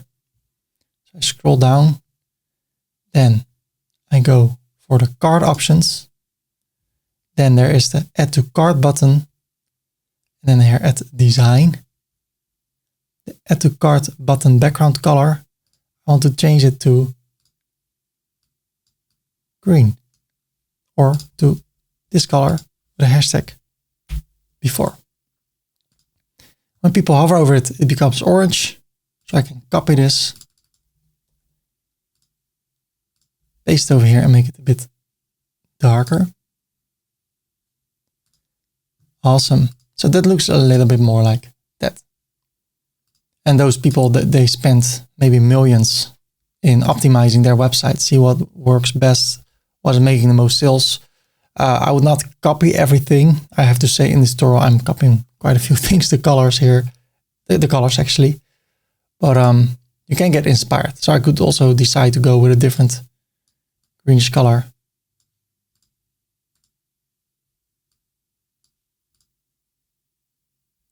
So, but let's go back to the beginning of the shop. If I close this, do I want this area to be here? Well, maybe you want. And for everything you see, there are different options. So I can click on edit and I can go back and I can get rid of it. I can put it back. I can also click on the arrow to the right and change the style to something like this. Or I can go to design. Have an image overlay color. That means that you can also have an image over here. Over here, custom image.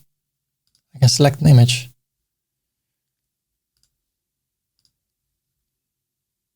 Something like this, but I prefer to have nothing and also no title like this. So I can go back and I can turn it off. What else can we do? Well, there are two different settings. Type 1, as you see, it looks like this. And type 2. I prefer that one because here is the same background as the current background. And when it's over here, everything is with a white background. I prefer that because I really like the slightly darker background. So I choose this one and then I can configure it. How many columns do I want to have next to each other? I like 3. Also because I want to go for a sidebar. How many rows? I can say 5. So I have 15 products that I can show over here. Then there are the cart options. The image right now, you see the quality is really low. So I can bring this up to 600 and then it will look better. It's sharper. Then the image ratio, I can go for 1:1, 16:9, 2:1. I can reverse it. I prefer the one I saw, 3:4. So I'll keep that one.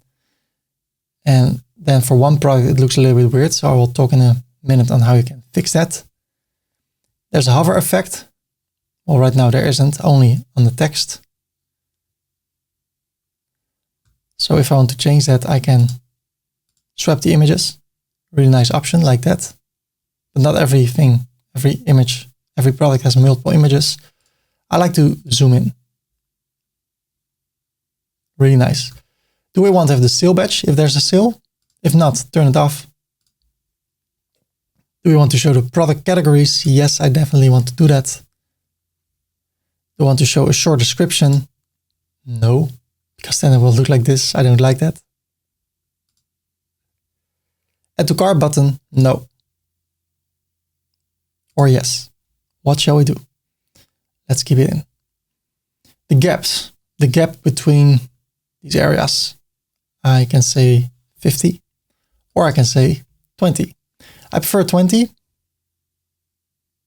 And then I can go to the design. The price color, for instance, I can change that. Make it blue. Color of our website. The title color, I like it to be dark. When I hover over it, it can become orange if you want that, or make it lighter. The price color, as I said, as we spoke about, the category colors,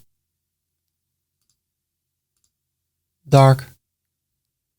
The button text color, I can make it white. And then the background color, green, dark. And if I don't like it, I can bring it back by clicking here. And we can have a shadow over here for the cart. Well, I prefer not to add things to the cart. So I turn it off and then automatically this goes to the center. Great. This is something we can change in the plugin and we'll talk about it in a minute, how we can bring this to the center. So that's how you can change things. We're not there yet. Were only the cart options. Do I want to show that we can sort things over here? I can turn it off and it's gone. Before I had to use CSS and stuff and hide things. Now I can just show everything. I prefer to put everything in, especially knowing, let me see. There it is. Especially knowing that we're going to add a lot of products. So we'll have a big shop and then people say, hey, there are 300 products. I prefer to do that. If you don't sell a lot of products, then I will maybe turn it off. I want to have a sidebar. At the right, I can click over here. Also place at the left, but I prefer the right because that's what a lot of people have. I want to make it intuitive. Do I want to have pagination? Yes, they can go to the second and third page. Just like here, I think. When I go for electronics, cell phones, I scroll down. I can go to the second page. And the product catalog. How do we want to display things? You can display categories. I never use that for any of my clients. I want to show the products. And I can change the default product sorting. So I can also say, always change it based on the rate. So if I would say rate, then this will be the first one because that's the only one with a rate or rating. I prefer default sorting. Okay, so far, so good. Publish. Then I want to go to the single product by clicking here. And man, I really don't like it, especially when you close it. Look how wide it is. So much space. So I prefer to adjust it, make it smaller. How can we do that? Well, let's go to the WooCommerce single product page. And now I can change the structure. So I can make it smaller. I can place a sidebar at the left or at the right. I prefer to have a narrow width like that. And then boxed, definitely boxed, because right now you see the background over here. I prefer to have it boxed. Beautiful. Do I want a space over here? If not, disable that, but I prefer to have that on top and at the bottom. Gallery options. So over here I have 4 images. I can narrow this down, make it smaller, make it 50. The thumbnail spacing, you can just slide and see what's happening and you can bring it back. You can also make it vertical. That's what I see with, not with Coolblue, but was that the case with Amazon? Yes. So, hey, we can also do that. And all with a free theme. I still think that's amazing. But if I take a look at the width of this area, then below is better. How do I want to display the image? Again, I like it to be the same. I can use a light box. That means if I click on it, I can navigate. I don't need that. Do I want to have the zoom effect? If I turn it off, it stays like that. And I think actually that's better. What do they do over here? They have it. They don't have it over here. So that's how you can figure out for yourself which one. But the great thing is that all those options are available. If I want to go to the next one, how should it be displayed? Also make this orange. And that's what I love. All those options. Go back. So the product title, how do I want to display all this? I like it to be blue because that's the main color of my website. But then I think, okay, if I want it to be blue, you can do that, but I prefer the darker color. The price, I can change the color. I can change the font. Nito Sans. I can make it bolder. I can make it italic. Make it bigger.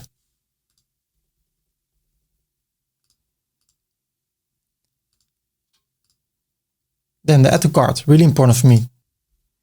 The background, I want to be green, not too green.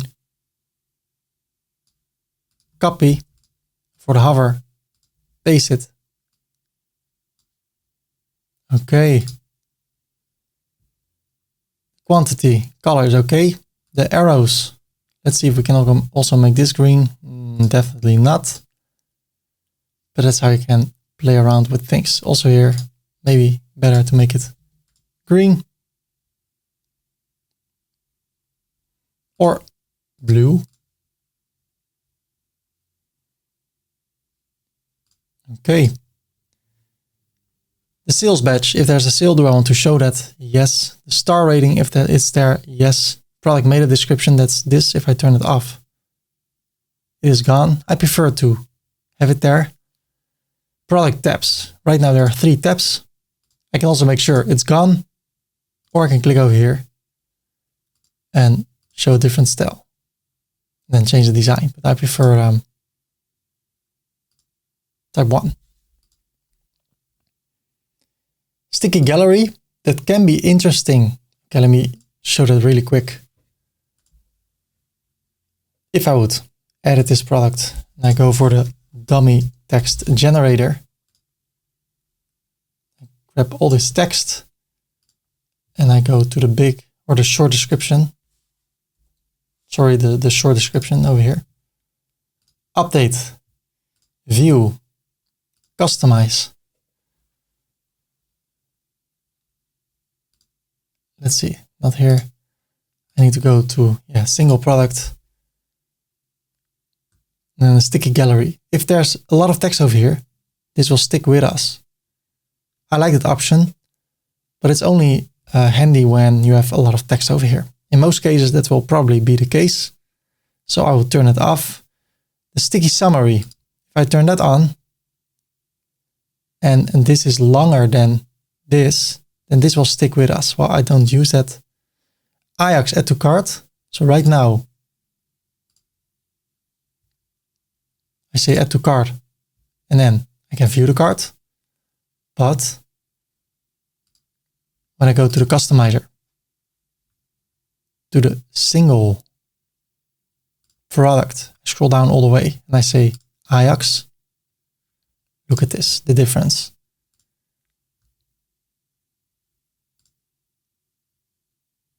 It says add to cart and view the cart. So maybe it doesn't look that appealing. That would look more appealing if the width of this area is wider. So let's see what we can do about that.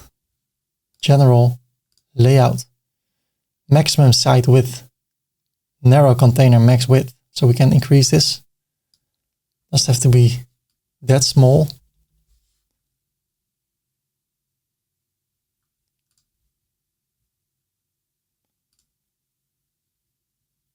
So now if I would add it to the cart, add to cart and view the cart, that's better already, don't you think? Look, oh man, the things you can change in this theme. I love it. I also really like making this tutorial. And if you like watching it, then please like the video. I do my best to make the best tutorials possible. I hope you can feel that or smell it or see it. Okay. Well, that's it. So if I would go to this one, I also see that over here. So let's go over here, customize it. Then I go to the single product. Yes, I can turn it off and then it's gone. But I turn it on. It all looks beautiful. There's a sale, title, review, text, and then related products. Beautiful. I go to the cart, view the cart, go to the customizer. There's not much we can do over here, but what we can do, we talked about the product archives in the single product. I can also go to general. All the messages you get, which colors should they have? star rating. You can change the color over here. So I could go and make the star rating green. But that's up to you. Quantity input. Okay, so I go to the shop, to the t-shirt. How should it look? Type 1. That's also an option. If you do it like this, what makes it better, in my opinion, is that there's more space over here. But hey, that is totally up to you. If I turn it off, it looks like that. No style.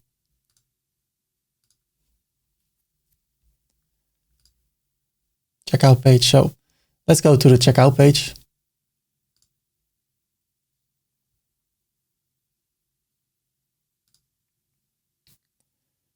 Coupon for the form. So can people leave a coupon code?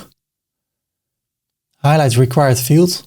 So with an asterisk, if you don't do that, and people don't fill something in at the end of the whole process, they have a problem because they did not fill everything. So I turn it off, on.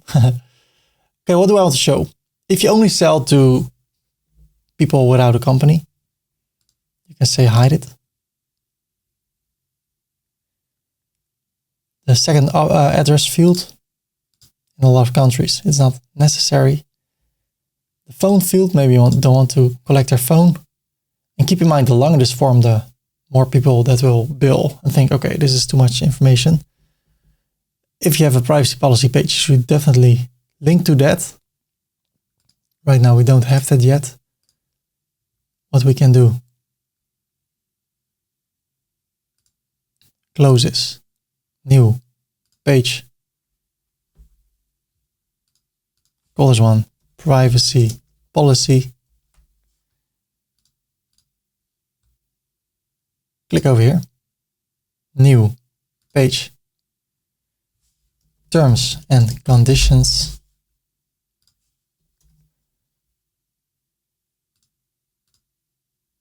Then we go back to the website, to the checkout, customize. And then I go to the WooCommerce settings, general, checkout page. And I select the privacy policy page and the terms and conditions page. And then it says, I've read and agreed to the website terms and conditions. And here's the privacy policy. So far, so good. I can also change the text over here. This text. Publish. And then we can go to the accounts page. And here I can change some information. So I go back, account page. I can use an avatar. I have one. And I can change the site. I can also use my name. And navigation quick links, like account and logout. I can design it, but I'm okay with how it looks. So if I go to my account and I go to downloads, I still see it's Ferdy Korpershoek. I can go to my account and I can log out. And here I see something about myself that can be a little bit bigger.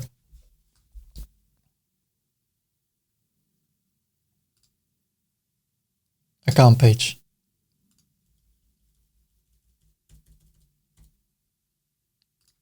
Perfect. I think our website looks great. We're gonna make it look even better. We're gonna import some dummy data, dummy products, to show you how the website will look when it will be filled with more products. So let me show you how to import that dummy data.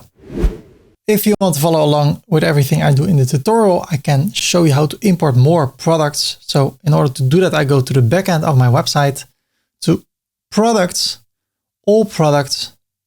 Then I click on import, choose a file.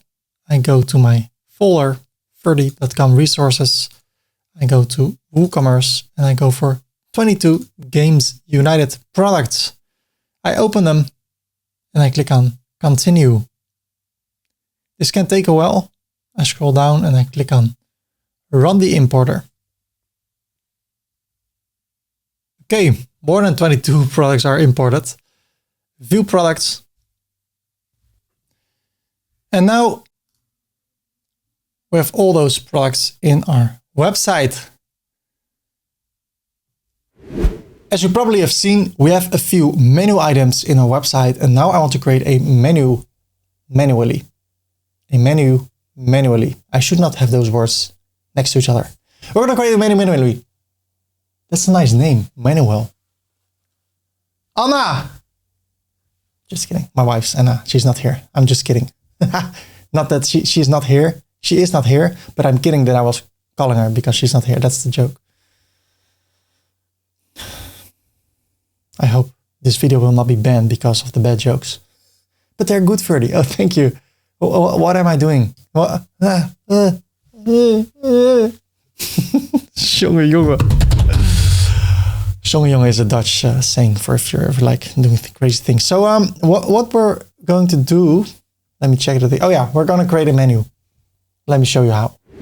Meanwhile, there was an update and now we can decide for our viewers if our website is live or coming soon. So if your website is not finished yet, you can say that the website will be coming soon, store coming soon. So wherever you are in the website, you will see the website is coming soon. So when you enter this website in an incognito window, great things are on the horizon.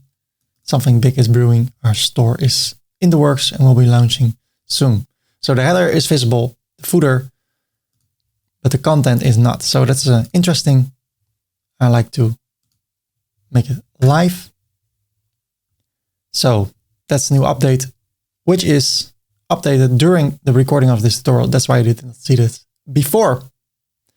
I want to talk about the header menu. Right now, there's no header menu. So if I create a new page and I call this one test, automatically it will be added to the menu, as you see over here. So what I want to do, I want to create a menu over here, custom menu. So I go to the customizer. I scroll down and here at the core, we can go to menus and then I can create a new menu by clicking here, create new menu. I can give this a name, this for a reference purpose only. So I can call this Uncle Jim as long as I know that it's the main menu, but I prefer to call it main menu.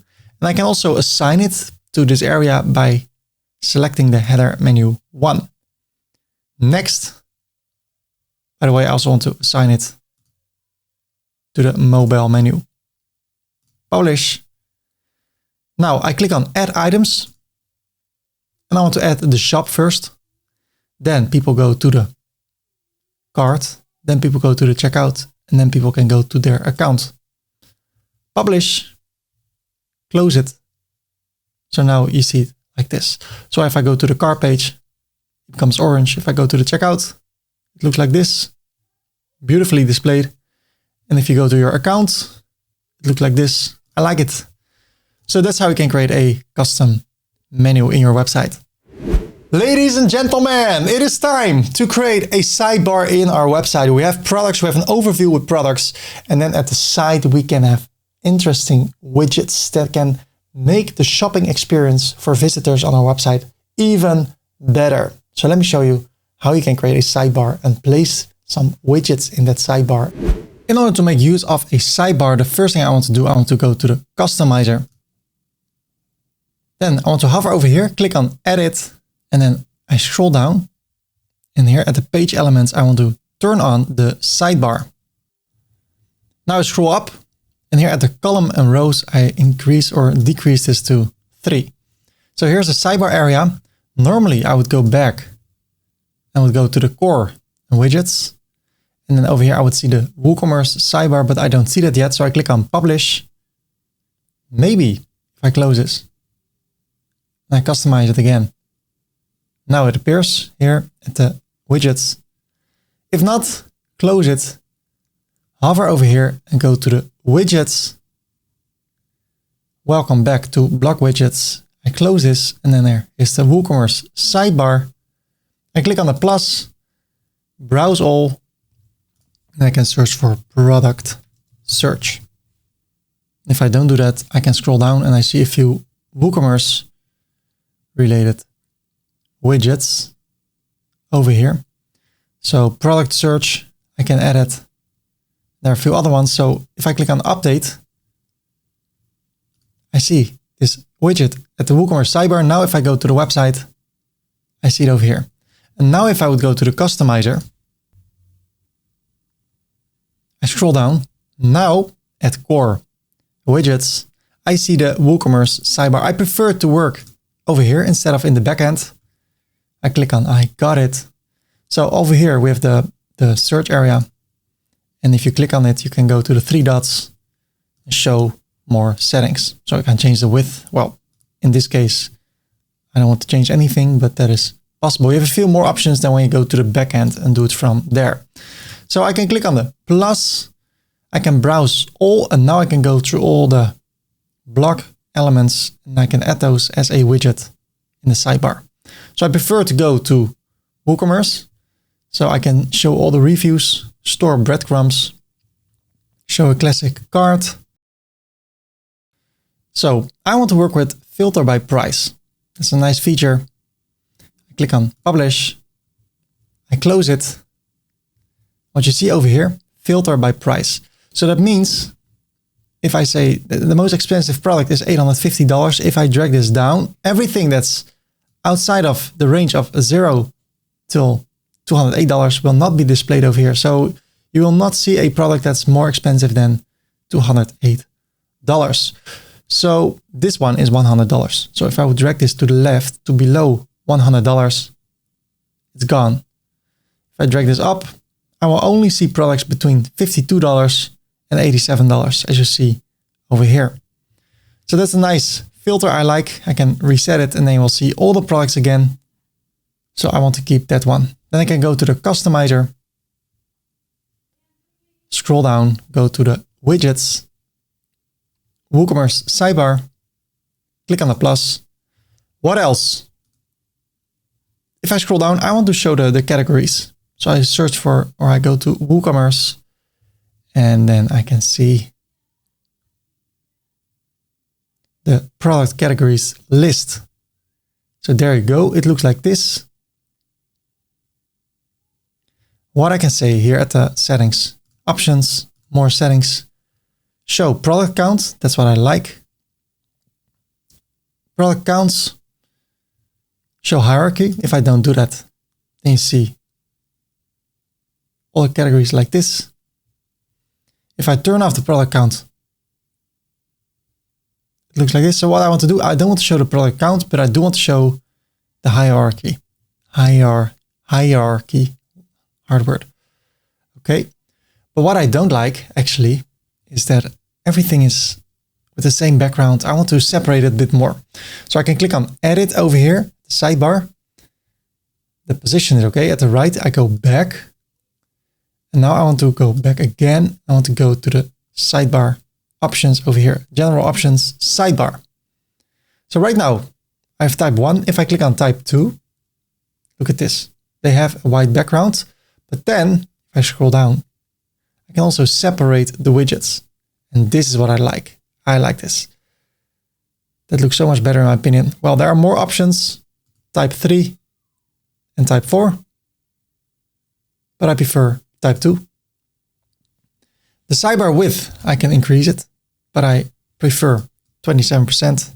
Smart people thought about that, and 27 is probably the best size. The sidebar gap is 4%. I prefer to use pixels and increase that to 20 pixels. It's the space over here. I also want to have 20 pixels over here. So the content inner spacing, I mean over here, I want to make this 20. And then the vertical spacing over here, also 20. And if it feels too narrow for you, you can also increase it all to 30. So let me see how that looks. And this is a small glitch. So I guess, oh, wait a minute, here it says, that's it. Separate the widgets. We can make the widgets sticky. So if I click on sticky sidebar, look at this. It sticks with us, but there is quite a big gap over here. That's the sticky top offset. So I make it 30, just like the rest. So now I scroll down and then we're 30, 30, 30, everywhere 30. Why? Because my name is Ferdy. It looks like 30. And I am 30 years. I was at 8 years ago. So now it sticks with us, but I don't see the categories. So what I also can say, I scroll down over here and I say only display the last widget as a sticky one. So I scroll down, it does not stick. And now the latest one is sticking with us. I go back, I go to the widgets, WooCommerce sidebar, and now I can say, you know what? You should go down. And this one should go up. Publish, close it. So it's not sticky until the latest one. So now it becomes sticky.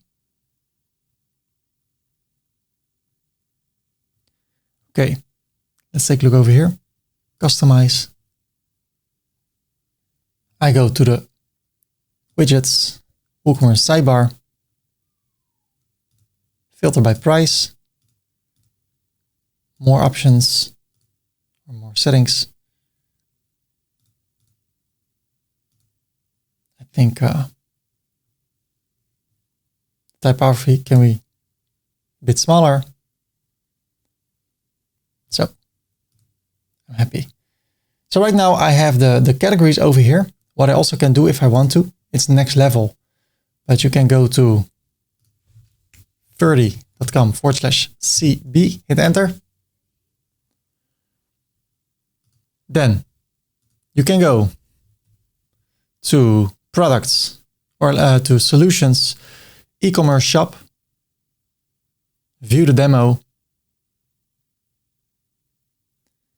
And then if I go to the shop, look at this. You can create a sidebar like this with categories.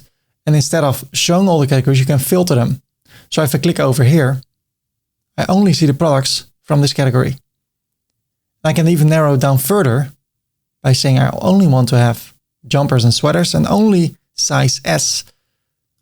And that way you can now narrow down your searches. And if you want to learn how to work with this tool, you can even show it like this. You can go to YouTube and search for WooCommerce filters Ferdy. And this is it. Create filters using Jet Smart Filters. So that is an option. I will leave it like this. And also on the product page, I can make sure I have a sidebar. So I click on the customizer. It's up to you. If you want to show it like this, that's fine. If you want to change the width of this, you can go to General, Layout, the narrow container max width. So you can increase it or decrease that. If you want to bring it back, click over here. The maximum site width, I want to decrease it to 1140. There are so many reasons why 1140 is the best width for your website. So I will just stick with that. So if I close it, it's a little bit more narrow. And it's perfect. Perfektenschlag. Perfection. That sounds like perfection. Gum would be perfection. Okay. If you don't get the reference, that's okay. You can watch Friends. I don't mean the country Friends, but the series sitcom Friends. What are we doing? I'm here at the sidebar. I'm happy with how it looks. And if I go to the single page, there's no sidebar. I go back to the customizer. As I said, it's up to you if you want to decide if you want to use a sidebar, but you can go to the WooCommerce single product page and then decide to work with a right sidebar, the same one, publish, close it. And now if I would go to the widgets at the back end, everything I change over here will both be changed at the archive page. And with the archive page, I mean the page where you see all the products, and with the single page. So those are exactly the same. So you know what? I decide not to go with a sidebar for the product page. Single product page. So I go to single product and bring it back to the narrow width. And the narrow width, I think 800 is also great. Publish, close. So now we have a sidebar over here with sidebar widgets. What I really like about the Blocksy theme is that you can have a cart icon in the top of your website in the menu. So let me show you how you can do that. And we're going to take a look at a few other websites, like how are the big companies doing it? And then we're going to do the same because they spend a lot of money to do market research. And we can just do what they are doing and save ourselves a lot of money. So let me show you how to create a cart icon in the header of your website. If I go to Amazon.com and I go to a Dutch website, bol.com, and I go to a website called coolblue.nl, I see some things. Over here, I see a cart with an icon and the amount of products I have in the cart. Over here, I see a cart. And if I add something to the shop, beautiful dress.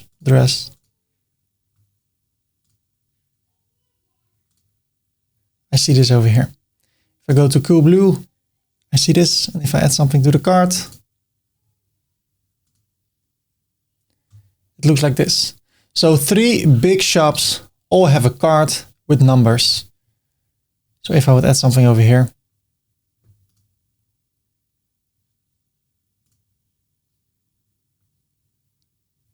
I also see it. So that says something. What I also don't see is the amount of money we have in our basket. So in order to add an icon over here, I go to the customizer, to the header. I want to add the cart over here. So it looks like this and it looks not like this. So how can we adjust it? I click on it. I want to change the icon to type 2. I want to make it a bit bigger. How about that? Do I want to show the icon badge? Yes, if I turn it off, it will look like this, but I want to show the numbers in my cart because that's also what I see over here, and over here. So why not do the same thing that the most popular web shops do? Do I want to show the price? No. So I turn off the label visibility for all devices like that. Then there's the cart drawer. If I hover over here, I see nothing. Maybe I should publish it first. Close it. Now when I hover, I see this. So I go back to the customizer. And now it is saved from the last time. So I hover over here. Now I see it. I click on it. So what do I want to do with that? First, here's the cart drawer general, the top-down offset. So if I hover over here, I want to bring it down a bit. So let's try 20. A bit more, 22. Perfect. It aligns nicely. Okay. I go to design. The background is dark, so I want to bring that back to not white, but color 7. I want to change the font color to color 3. The subtotal font also to color 3. And now it looks like this. And if I have more items, I can scroll. And if I hover, it looks like that. I love it. Okay. Go back to general. The image ratio of the images you see over here. I'm okay with them. You can adjust them. So now we have the same thing as Amazon and other popular web shops. And that's why I don't use a cart in my sidebar. So if I would make it empty, I view the cart and I delete everything. I go to the website, it is empty. If I add something to the cart, it appears over here. And I really like that. If we want to, I can go to the customizer, go to the main row, I go back, headers, global headers. I can make it sticky. So it sticks with us. So now if I add something to the cart at once, you'll see it over here. Well, it's up to you. I want to turn it off for now. Publish. And also here I can take a look at other websites. Amazon. If you scroll down, it doesn't stick. So it's probably for a reason. So I don't do that either. I want to thank you for this tutorial. Please like and subscribe. See you next time. Just kidding. We're going to talk about coupon codes. With coupon codes, you can make a lot of money. if you apply it the right way. I have an email list that's built by providing value. And then one time I gave people discount and I made so many sales in 2 days just by offering discount to my email list. So let me show you what kind of coupon codes you can create and how people can apply it and what is possible. Yeah, there's so much you can do. And I'm about to show you what that is. Are you curious? Then keep watching. Ciao. Why do I say ciao? I mean, I don't want to say that. So let's get right into it. In order to create a coupon code for our website, we go to the backend to marketing coupons. And I click here on create your first coupon. You can have a generated coupon code. So I click over here and a random code will be created. I can publish it. And now if I copy the code and I go to the website in the new tab, hold a command or control on the PC and I click, I can add something to the cart, view the cart, and over here I can apply a coupon code. Well, nothing will happen because there is no discount created yet, but it's working. Over here, people can apply a coupon code. So I go to the coupon code. I can give it a description, get $10 discount. How about I place the dollar sign over there? And then there's the discount type, a general fixed cart discount. Well, let's say $10. So now, if I refresh the page, now it's not $100, but it's $90 because this coupon code gives us $10 of discount. Okay, we can also allow free shipping. So if you turn it on, and there will be shipping, we'll talk about shipping later, there will be no more shipping cost. And I can also say this coupon code is only available until the 30th of September. So it's still valid, but after that, it's not valid anymore. If I send an email to my email list, I can say, hey, only until the end of September, this is valid. I can close it or I can remove everything and then there's no expiry date anymore. What else? If I go to usage restrictions, let's say I go to the cheapest product. So I close this, I go to the shop, to the ebook, add to the cart, view the cart. Now people get $10 of discount. But maybe you're like, okay, well, that's a lot of discount. It's a digital product. So in this case, it's still a lot of profit. But if it would be a physical product, you can think, okay, this is too much discount. So people should spend at least $35 in order for this coupon code to work. So now when I go for the coupon code and I try to apply it, it says the minimum spend for this coupon is $35. So in that way, you make sure that people don't buy something for $11 and then they get $10 of discount. So that's what I like. The minimum should be 35. And when you use percentage discount, you can also say the maximum amount is $2,000 because otherwise when your coupon code discount is 10% and people spend for $10,000, maybe you're like, okay, that's too much. At the other hand, I would really like it when people spend $10,000 on my website. I will be willing to give 10% discount. So, but that's the maximum spend over here that you can set up if you want to. Okay. It's still fixed cart. Over here, individual use only. Check this box if a coupon cannot be used in conjunction with other coupons. Well, we'll talk about it later. I can exclude sale items. So if I update it, right now, this over here is not a sale item. So I will add a few more products. This one, oh, that's a sale.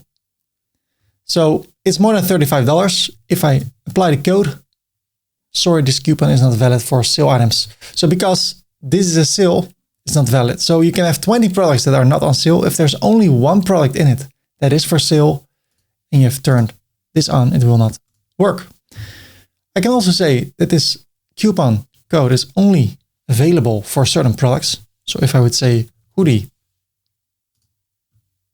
update, I close everything. And I go to the shop. I search for the hoodie.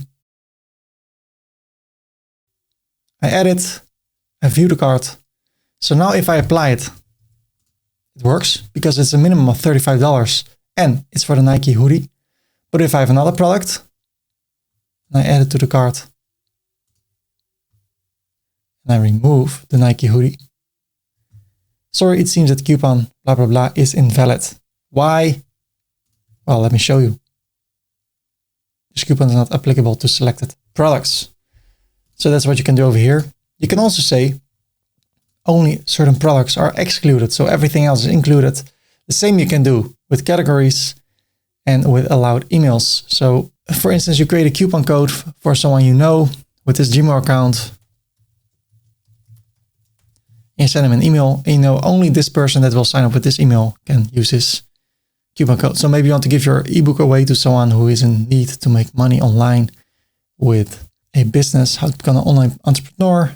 So you say, you know what, for this product, online entrepreneur with this Gmail account, no minimum amount for Ferdy. Update, you can get the discount. So if I place this, only when people sign up with this email address, then it will be applicable. Otherwise, it won't be.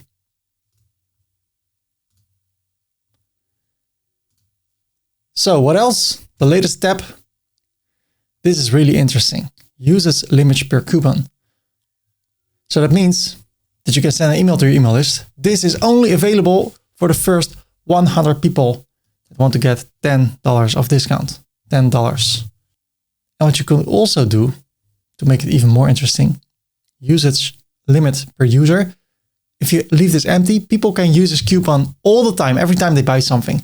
So what you can say is for the first 100 people that use this coupon code, they can use it for the rest of their lives.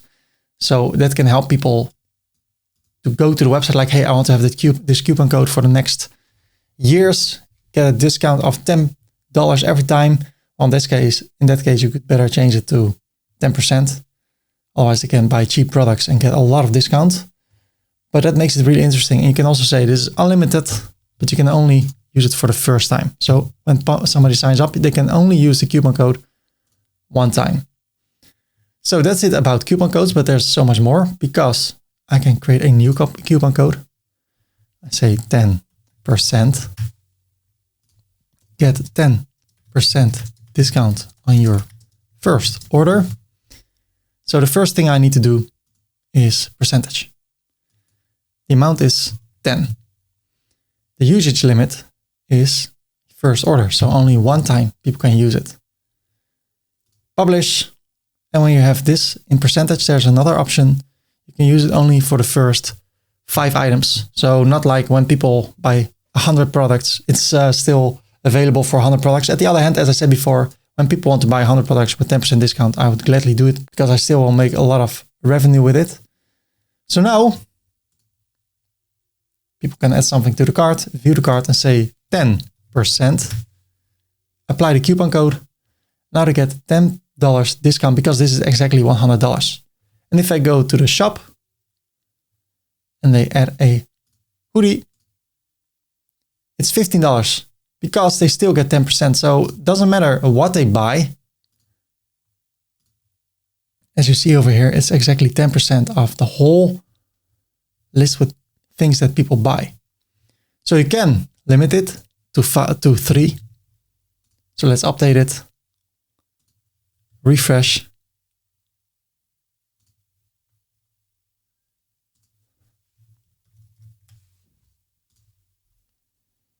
But now if I add more stuff,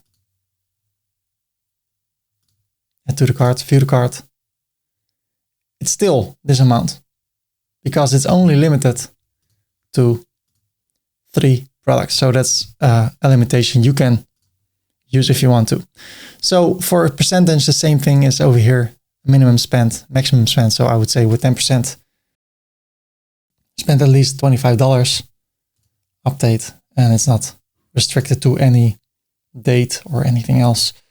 So now I have 2 coupon codes. If I leave this empty, I can Let me see the other coupon code. $10, 10%. So now I have 10%. If I would say $10, apply, this coupon is not applicable to selected products. So first I need to go to the $10. Go to, let me see, this one. Get rid of this. Update. So now it should be working. $10. Yes. But if I would say over here, it cannot be used in conjunction with other coupons, and I would remove this and remove this. Now I can say $10. It's working. But if I also say 10%, apply the coupon, it will say it's already been applied and cannot be used in conjunction with other coupons. So how can you use this? Well, just as we have shown you, but what I would love to do is go to an overview or to the coupons and then 10%. Use this limit only for the first 100 people. They can use it one time.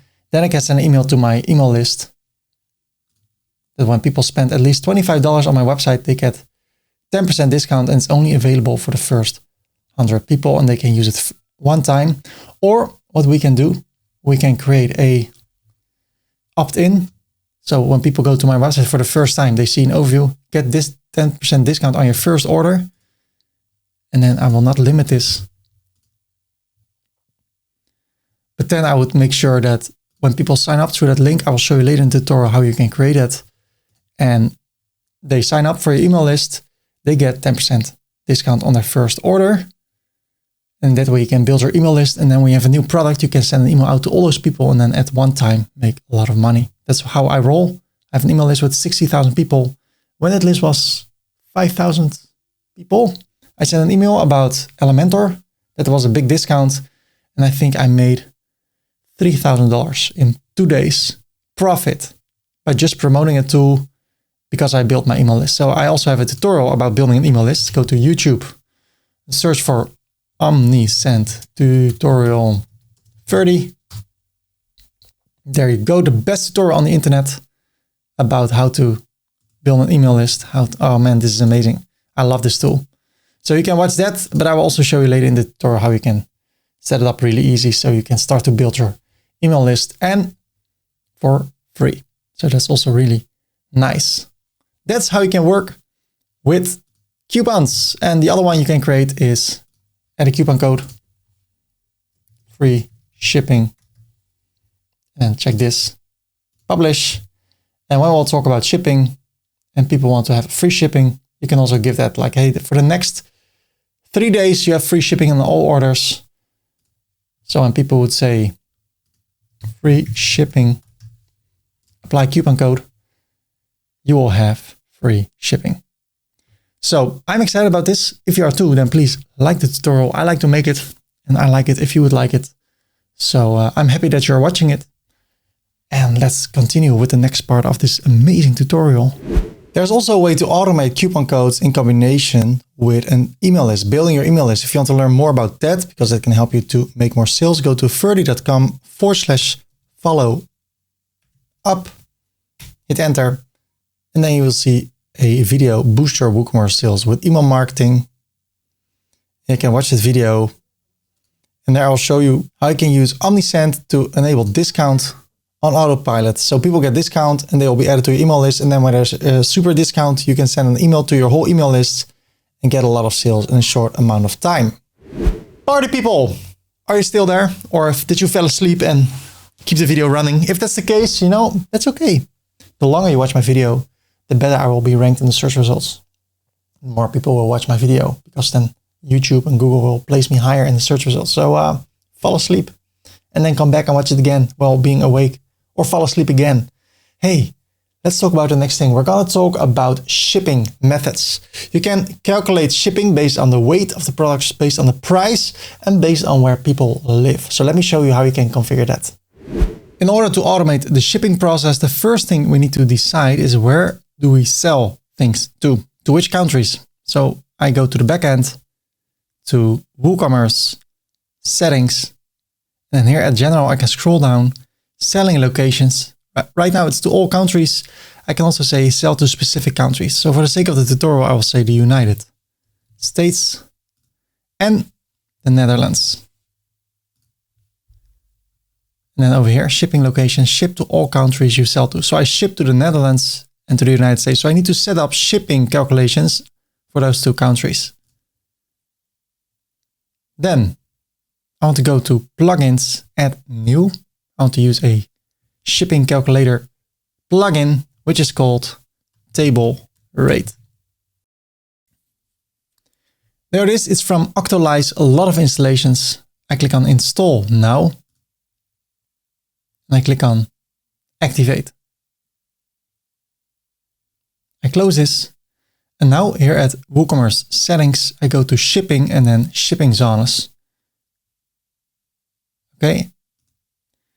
I already see the United States, which is free shipping right now. I click on edit. And I want to delete the free shipping. So I click on delete. Okay. Add shipping method. And I choose flexible shipping. That's the plugin we just downloaded. I click on continue. Then I click on edit. Look at this. The method title is flexible shipping.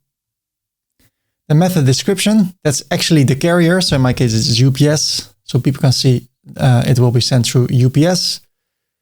Do we want to include tax in our shipping? So if people pay for the shipping, do they need to pay tax on top of that or should it be subtracted? Well, I leave that as it is.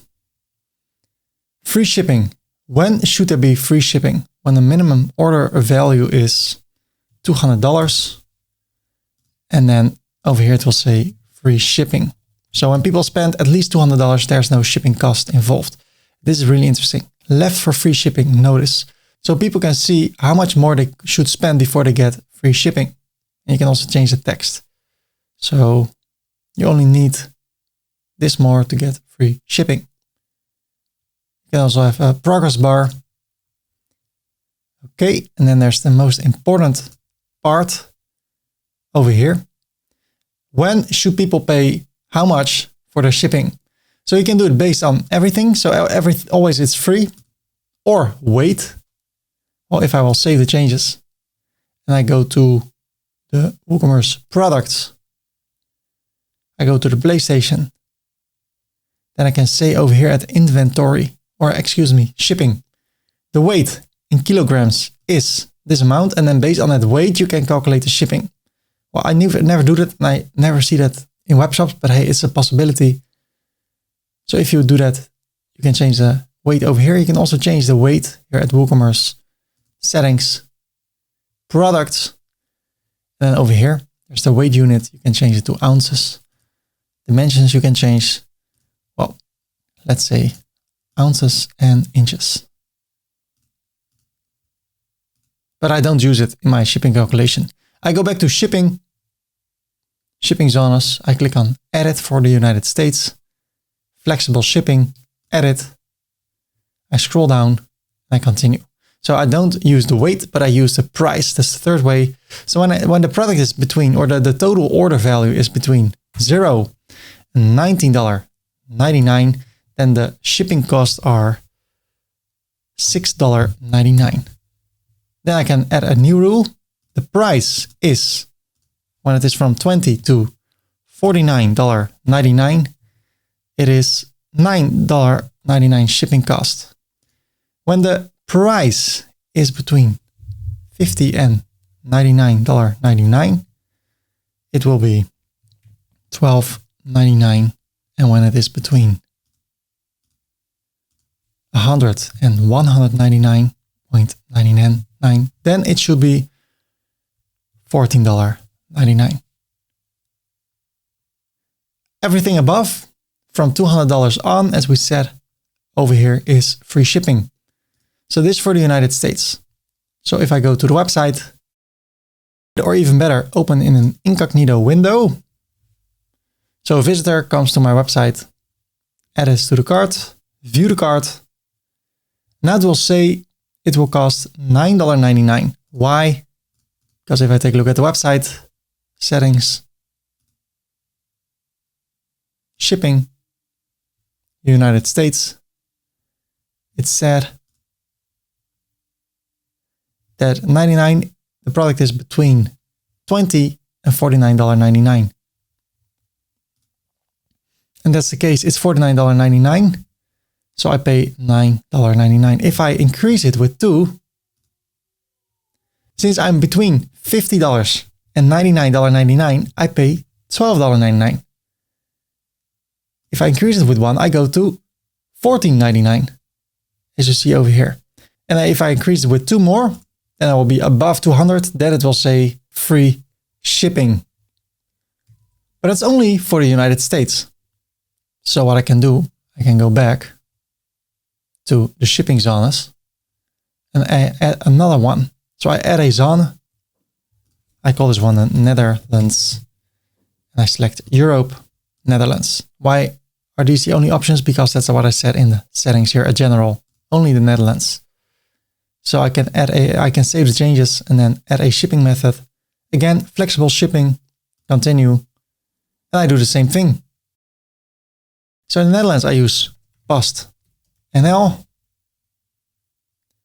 Minimum order value is 200.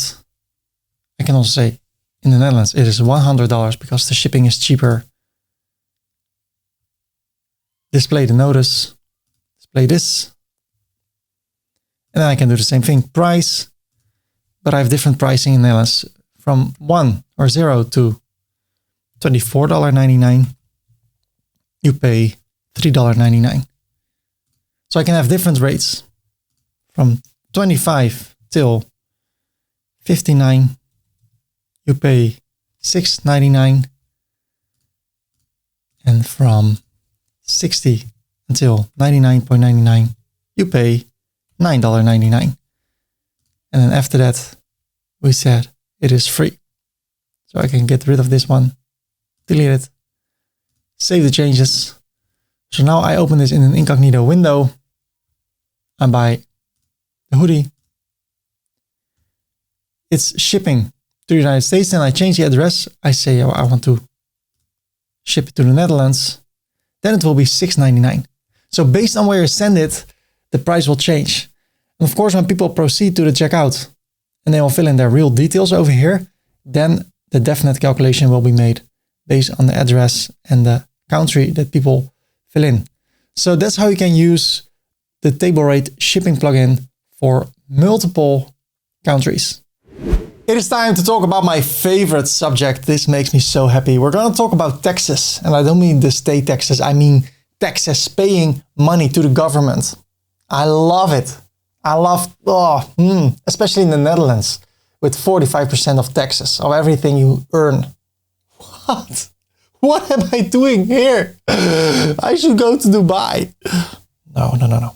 I'm happy here in the Netherlands. And the way, the health insurance is amazing. The roads are amazing. So I like the Netherlands. I don't like the weather that much, but I'm happy to live here. My friends live here. So, but we're going to talk about taxes, how you can apply it. Let me show you how. We're going to do it manually first, and then I'll show you a way to do it automatically. So right now, there are no taxes calculated in my website. So there's a product of $100, the Nintendo Switch Super Lite. I click on it. I add it to the cart, and I view the cart. There's shipping over here. I want to turn it off for now to show you how taxes work. Right now, we see $100 for the product and then only the shipping. So this is the total amount I have to pay, no taxes. So what I will do right now, I go to the backend. I go to WooCommerce, settings, shipping. And then for the United States, edit. I want to turn off flexible shipping, add a new method, which is free shipping. So I can explain better how everything works with taxes. So now, if I go to the cart, there's no shipping. So this product is $100. There's nothing about taxes. So let's activate taxes. I go to the backend, to WooCommerce, settings. And before we activate taxes, it's important to have your store address details over here. Because based on this, taxes will be calculated in some cases. So there's the general options. The selling locations, you can sell to all countries in the world or to specific countries or to all countries except for a few exceptions.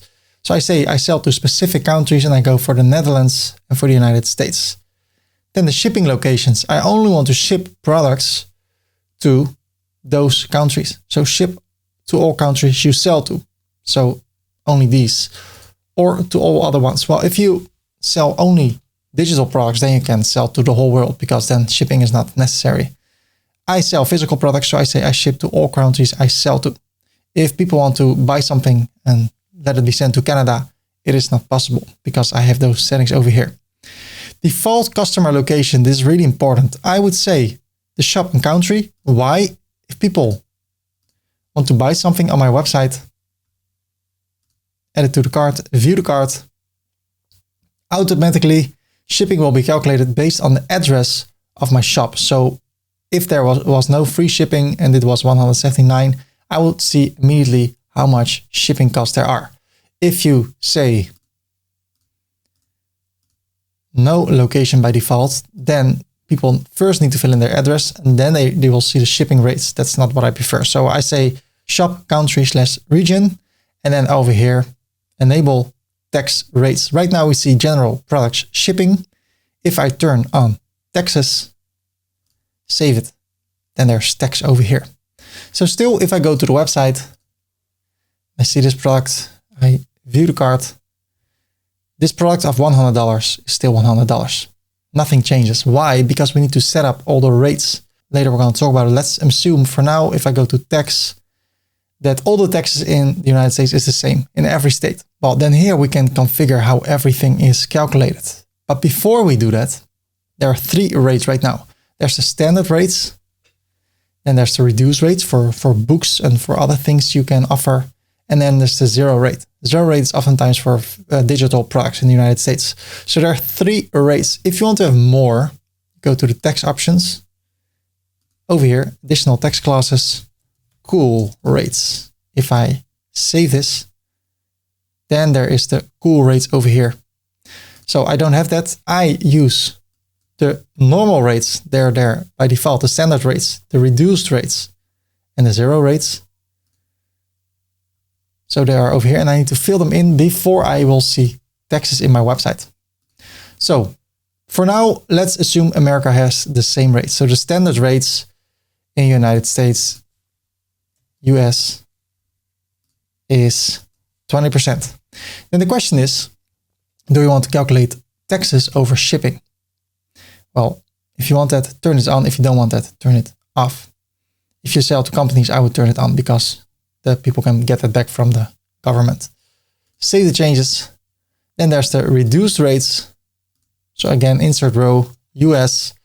Let's say the reduced rates for books is 10%.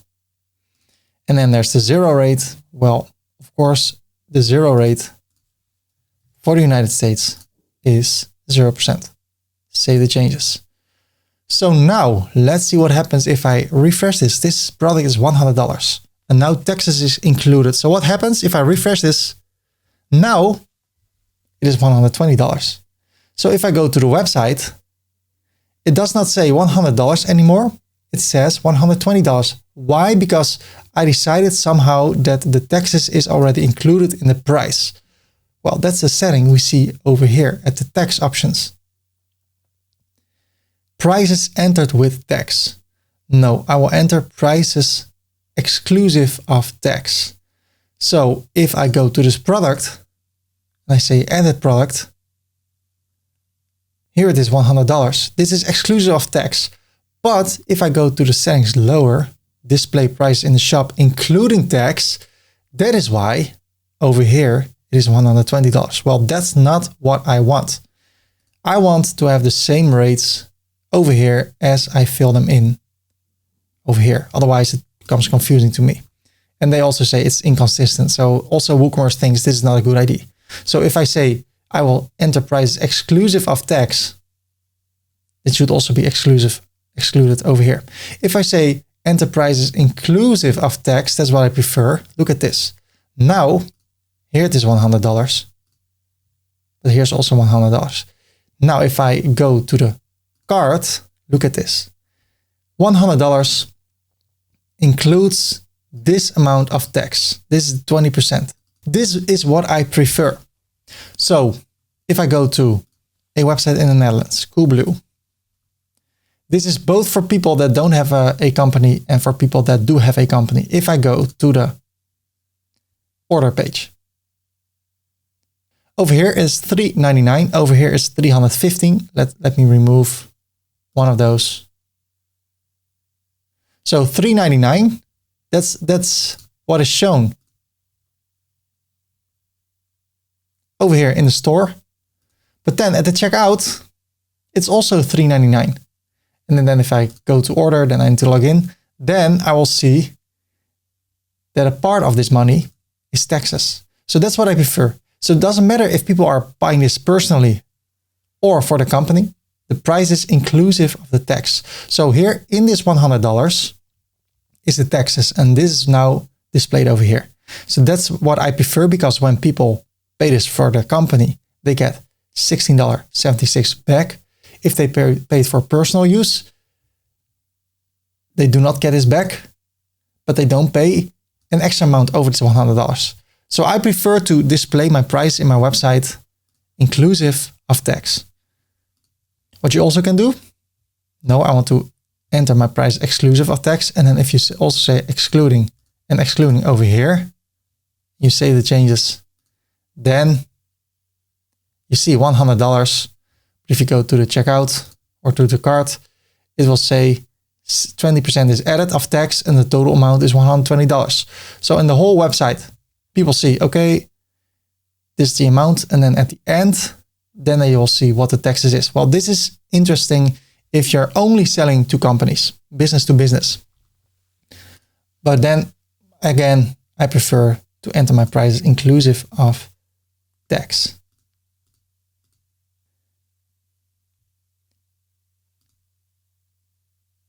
And if you want to sell it exclusive or like this, excluding, then you could say over here, excluding tax. And when you do that, and you go to the website, you refresh it, it will say $100 excluding tax. Well, you can fill in your own text over here. I make this empty. I say including, and including. So then $100 is $100. Also, if you have to pay, and then here see the amount of taxes included. Okay, so there are a few other settings. We already talked about a few, but let's talk about calculate shipping based on customer shipping address. So there are other options, customer billing address and the shop-based address. I would say the shop-based address. I'm from California, so I can go to ChatGPT and I say, if my web shop is located in California, should I base taxes on the shipping address of the buyer or the store address? You generally need to collect sales tax based on the shipping address of the buyer, not your store's location. Okay. So the customer shipping address. Then the shipping tax class. Well, that will be based on the items in the cart. So it's not like only if you sell only digital products, then you can say everything is zero rate. But some products have different rates. So I say shipping tax class based on the cart items. Rounding. Round tax as subtotal instead of rounding per line. Well, how do I explain this? If you have multiple products. So I go to the shop. I add a few products. I view the cart. It can be, if there's taxes, that it is 99.9943 cents. And that will be rounded up to $100. Well, do you want every single product to adjust that to a round number? Or do you want to have the total of all the prices, even the 4 numbers after the decimals, and that will be rounded up? Or do you want to round it up per item? Well, I hope I made it clear a little bit. It's a matter of a difference in a few cents. So I'm leaving this unchecked. Okay, and the latest one, display tax totals per item. So you want to show taxes per item or as one total. Well, that's up to you. Okay. Well, over here, I have standard rates, reduced rates, and zero rates. What if I want to sell to another country? Well, I insert a row. I say NL for the Netherlands. And now I can say the taxes will be 10% tax. Save the changes. Then reduced rates. The Netherlands. In the Netherlands, reduced rates is 9% tax. And then the zero rates, there's no zero rate in the Netherlands, unfortunately. So I can fill this in, but it's not there. Then there's the standard rates, or better, the zero rates should also be 9%. So because if I say to, if a digital product is in the class of zero rates, then I still have to pay 9% in the Netherlands, not in the United States. So in that way, I can fix that. So the ebook, if I buy this in the Netherlands, I still have to pay 9% taxes for that. So now look at this. The total amount I have to pay, or I have to pay in taxes, is $109. But if I would change the address, so I go for the Netherlands, look at this. Now the taxes is $56. So there's a different taxes based on the country, and that's what we just did. So that's really nice that you can do that. But unfortunately, not all taxes are the same in the United States. So if I bring this back to the United States, right now it says, if I would say California, I pay this. But if I sell it in another state or sell it to another state, people are living in another state and they buy it from my website, then it's different. Well, how can we find out how that works? Well, if you go to ferdy.com/tax jar, you'll be redirected to this beautiful page. And here you can see what you have to pay per state. So California is 7.25. So what I should do is go to the backend, to WooCommerce, settings, tax, standard rates. So US, CA, or I say California. And I select it and I say 7.25. Save it. Okay, next one. Nevada. United States, Nevada. It is 6.85 tax. So now look at this. There's the card right now. California. Proceed to checkout. The taxes is $44.41. And now I say Nevada. And now it says 41. Why? Because the taxes in Nevada is a bit lower than in California. So does it mean that we have to fill in everything manually like this? Well, that can be done, but it's a lot of work. Let me show you another way. So let me show you how you can turn on auto taxes. So based on where people live, based on where people buy from, based on where your store is. So let me show you how you can automate this whole process. In order to automate taxes, I go to the backend. Keep in mind that when you do that, it will override the WooCommerce settings, check tax, and then the standard rates and stuff. So right now I see the standard rates. If I would go to plugins, add new plugin, and I search for WooCommerce shipping and taxes, it's from WooCommerce itself. So I click on install now. Then I click on activate. And now I click on connect. Then I need to create a free account.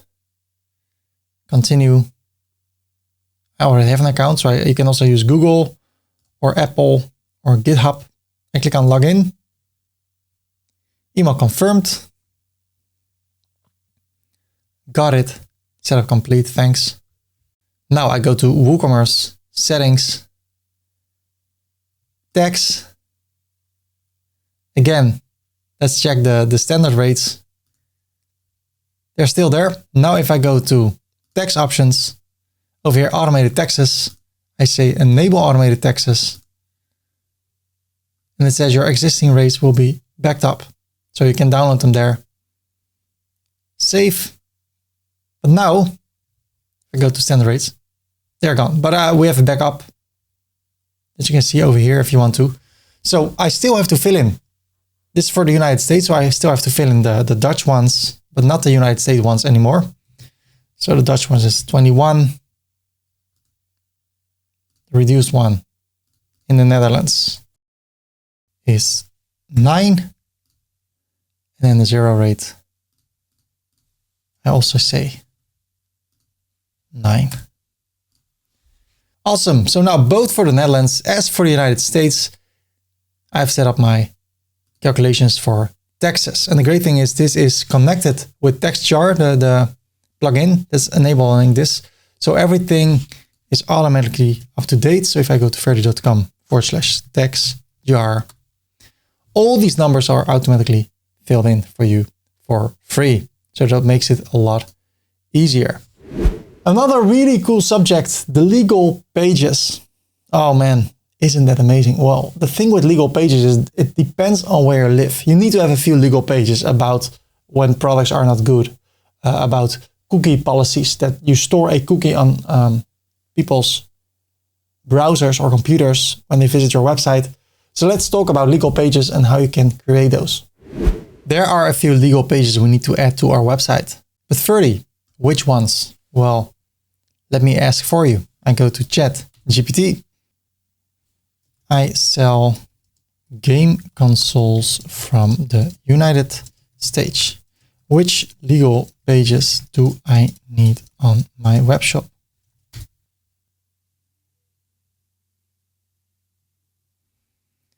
Terms and conditions. So what I will do, I will go to new. I mean, customize.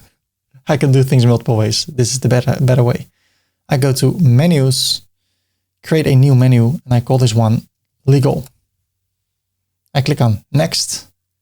I click on add items, and then I create a new page called terms and conditions. Edit. Privacy policy. Privacy policy. Return and refund policy. I think we already have that one. It's maybe not active, but let's create a new one. I can also copy this.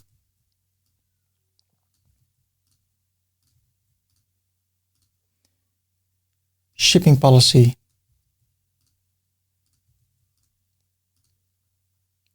Cookie policy. If applicable, it says if applicable. So not everything is needed for from every state, but you need to Google a bit on that or use ChatGPT or hire an attorney that can fix that for you, that can write it for you. Contact information. Okay. Publish. So there are two things we need to add to the checkout. So if I go back and back, and I go to WooCommerce General, and I go to the checkout page, and also over here, checkout. Here below, it says, sorry, it seems that there are no available payment methods. And then here, your personal data will be used. And then there will be a link to the privacy policy. But there are two things we need to do over here. So here at the checkout page, in general, I need to scroll down a bit. And then there's the privacy policy page. I need to link to that. Okay, let me refresh this, Command R. I go back to WooCommerce General, checkout page. Privacy policy, there they are. Privacy policy, and then there's the terms and conditions. terms and conditions. So when people go to the checkout, so the privacy policy, if they click on it, they go to the privacy policy page, and I have read and agreed to the website terms and conditions. They need to check this because they have to say that they agree with it. So for legal reasons. Publish. And then of course, we need to go through the pages. So let's do it based on the creation date. So terms and conditions, for instance. Clearly define the terms of purchase, returns, warranties, and user obligations. So I can say create a terms and conditions page for a web shop that sells products, mainly game consoles, from California to the Netherlands and to the United States. I made a mistake over here. But the terms and conditions will be written. So what I will do, I will paste them over here.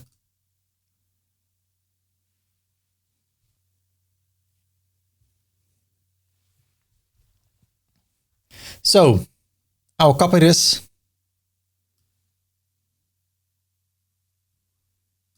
Copy. I'll paste it here.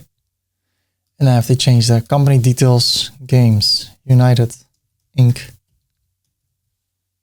Company address. So I fill in my details over here. These are H3, which is fine. Save. And that's what you can do for all the pages you need in your website. And that can help you to make your website ready to receive payments. Let's talk about how people can pay us. It would be the best thing if people buy things, they can pay at once with credit card or with PayPal or with the way that is used often in your country. So let me show you how you can set up Stripe so people can pay with PayPal, people can pay with credit card, and with a lot of other payment methods that are included in Stripe. So let me show you first how to configure Stripe in your website so people can start paying, because that's the goal, that we sell people things and that they can pay. If they cannot pay, what's the whole goal? What are we doing? So it's really important, this next part. In order to receive payments on your website, we go to ferdy.com/Stripe, hit enter. Here you can create an account, and if you go to YouTube and search for create a Stripe account Ferdy, it is 4 years old, but every time I check it, it's still relevant. The layout is a bit different, but here you can learn step by step how to create a Stripe account. And when you've done that, and by the way, if it's outdated, then you can search for create a Stripe account. And there are more recent ones that can help you. But then what we need to do, we need to go to the backend, to plugins, add a new, and I search for checkout plugins. And I search one for Stripe. And then over here, Stripe payments for WooCommerce by checkout plugins. Install now. This makes it really easy. After installing, I activate the plugin. Now we need to connect it with Stripe. So I click on connect with Stripe. Submit my password. Submit. I get a code. It's already secured. Okay, I select the right account and I connect it.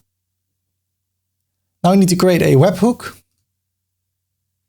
This is the webhook. I copy it. It's in test mode. Then I click on save.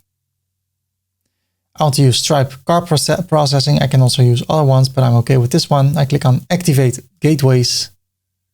I want to activate express checkout. So it's easier for people to pay using these, Apple or Google. I click on it. There's a video if you want to watch that, but I also walk you through the steps. So I close this. Okay, now I can go to the website. I can go to my cart, checkout. I fill in my details, George Clooney. That's how people oftentimes think that I'm George Clooney. I'm not, but I'm flattered. So I go for a random address. I scroll down, ship to a different address. No, this is what I'm buying. Now I can pay with flexible payment options. So it's in test, so I can say 424242. Over here, let's say 1226. Over here, 4242. I can have a one-click checkout. So when I want to order something later, I can do it with one click. I leave it, I agree, and then I click on place order. No thanks. So let's see if it's working. This is the test mode, and it says, thank you, your order has been received. So this is what people will receive when they just bought it. The products on my website. It looks great. So I get this email. New order, you received the following order from George Clooney. And I know what I need to ship these products to this shipping address. And when I've done that, I can go to the backend to WooCommerce orders. I click over here. So I know I need to send it or to ship it to this address. When I've done that, then I need to bring the status from processing to completed. Now if I click on update, then the buyer gets another email. I'm the buyer. So I get this email as the owner of the website, and this is the email I get as the buyer. And then when the products are shipped, I get this email. Thanks for shopping with us. We have finished processing your order. So I don't like this, how it looks. So we can make it look better. We'll do that later. Right now, I want to take a look at the payment settings because it's in test mode. So we need to go to WooCommerce settings, go to payments, then I need to go to Stripe card processing. Then I need to go to settings, and it's in test mode, but I want to bring it to the live mode. Save the changes. Okay, now I want to test the connection again. Live mode connected to Stripe successfully. Test mode also. So since we have put it on live mode, right now when people go to our website and they order something, they can pay with real money, with a real credit card. And then I have to ship them the products and the money goes automatically to my bank account. How cool is that? I think it's really cool. Another way on how people can pay on our website is PayPal. This is easier to set up. Well, it depends on how complicated it is. So maybe it's not easier, but let me show you. It's relatively easy to set up PayPal. So let me show you how to set up PayPal in your website. So people can pay with PayPal when they buy things on your website using PayPal. Have I already told you that we're going to talk about PayPal? Okay, I know. I'm getting too annoying now. Okay. Let's continue. So we can go to the backend, to WooCommerce, settings, payments, and I can scroll down. I can add ideal. I can add a lot of other ways. And if I want to add PayPal, for instance, I can go to plugins, add new. I search for PayPal WooCommerce.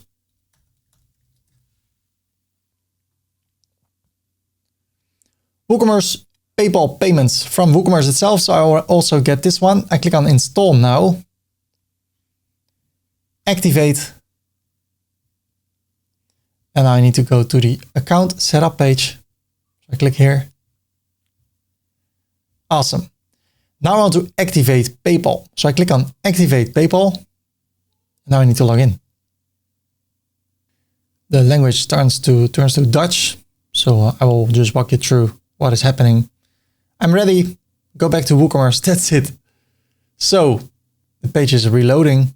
So I go to settings, payments. And then over here, I need to turn on PayPal. Now I go to the website to checkout. I can pay with Stripe or with PayPal. One more thing about this one, flexible payment options. I prefer to give it another name. So I go to WooCommerce settings, Then there's payments, Stripe card processing. I click on manage. I go to settings. I bring this back to cart elements, save it. Then I go to credit cards.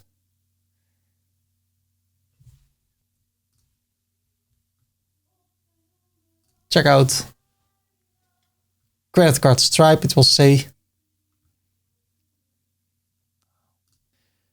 And then I get rid of Stripe over here.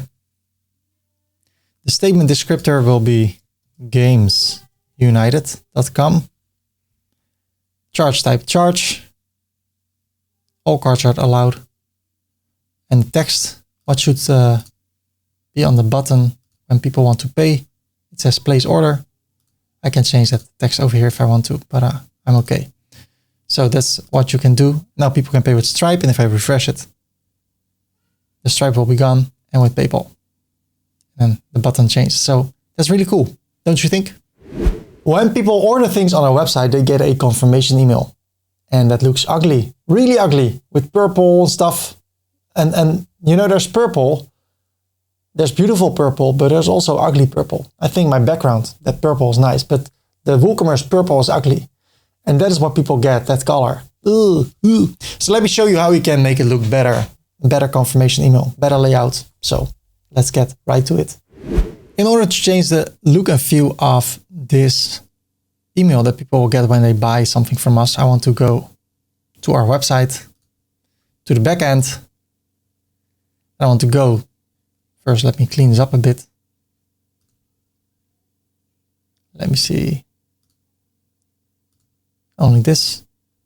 So we see that people already bought things from us, even though it was in test mode. So I go to WooCommerce settings. Then I go to emails. So when a new order comes in, it is a processing order. If I click on it, look at this, your site title order has been received. So over here, it says then the title of my website. Oh, this is a complete email. So let me go to this email. Your title of the website order has been received. So I can also change this to thank you for your order at gamesunited.com. Copy, email heading, paste it. Additional content. Thanks for using, and then the site URL. So if I search for that, thanks for using Games United. I can also say,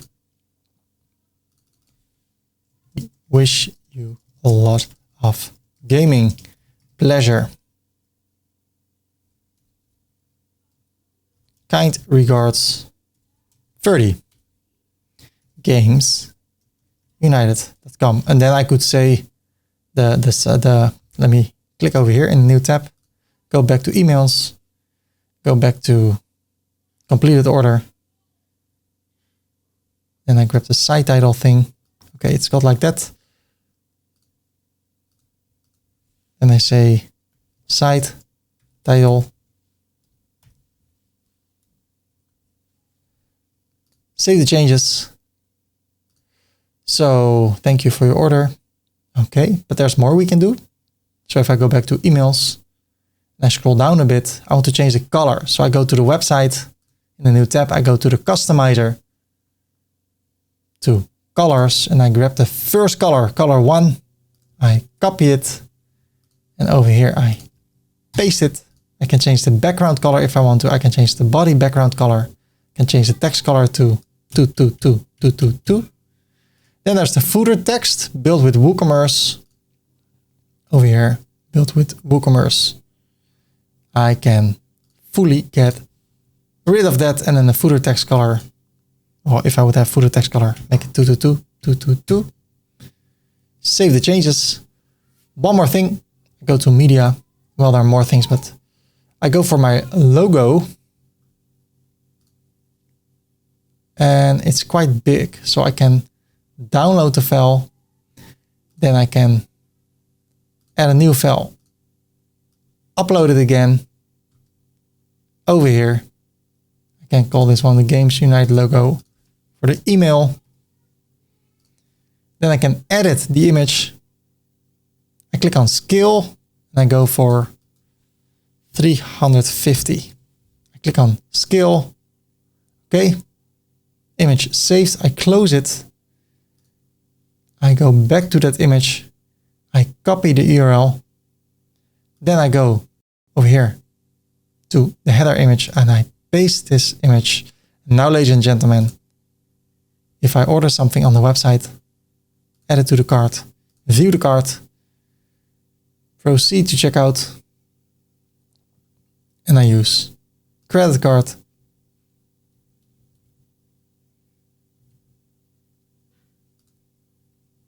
And I click on this one and place order.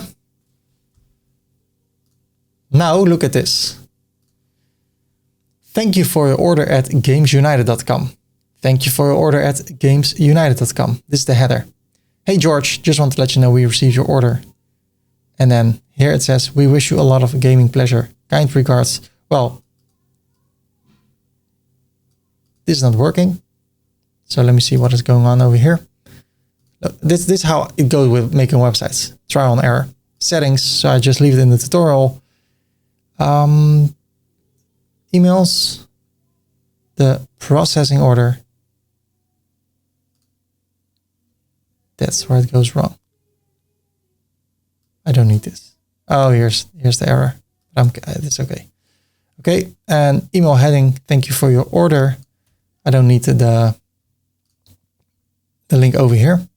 So that's now fixed. But wait, there is more we can do because right now I want to change this text. How can we do that? Well, let me show you. We are here at the processing order and it says it's an HTML template. I can copy this to the theme, copy file to the theme, and then I can adjust more information. So if I copy the file to the theme, I can find in Blocksy WooCommerce emails customer processing order. So now, okay, look at this. It's a bit tricky. I go to appearance, theme file editor. I understand that I'm doing something interesting. Now I can go to the Blocksy theme. I select it.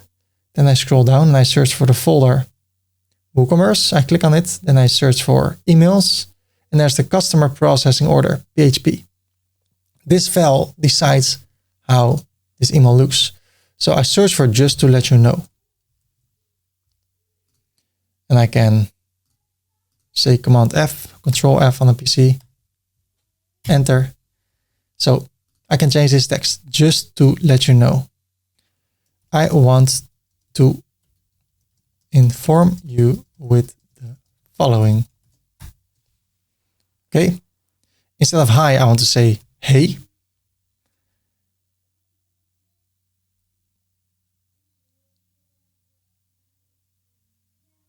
I want to inform you with the following, or we want to inform you with the following. We've received your order and it's now being processed. We will let you know when we ship the products using UPS. Update file. Now, if I add this to the cart, view the cart, go to the checkout, fill in the details over here. I place the order. Now we go from this to this. Thank you for your order, not with the link anymore. We want to inform you with the following. So here is the change text. We will let you know when we ship the products using UPS. Okay, so now we went from this to this. I think it's so much better. And by the way, we see Ferdy Korpershoek because that's in my email program linked to my email account. But if you want to change the name, go to the backend to WooCommerce settings, to emails. And over here, the from name can be Ferdy from gamesunited.com. And the from email address can be changed over here.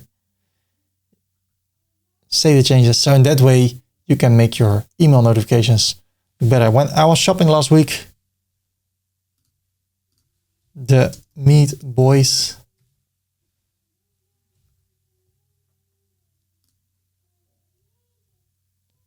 Look at this. This is also the same way how people do this all over the world. A lot of people use WooCommerce and they adjusted this. Maybe you watched my tutorial, I don't know. But that's how you can make your emails look better.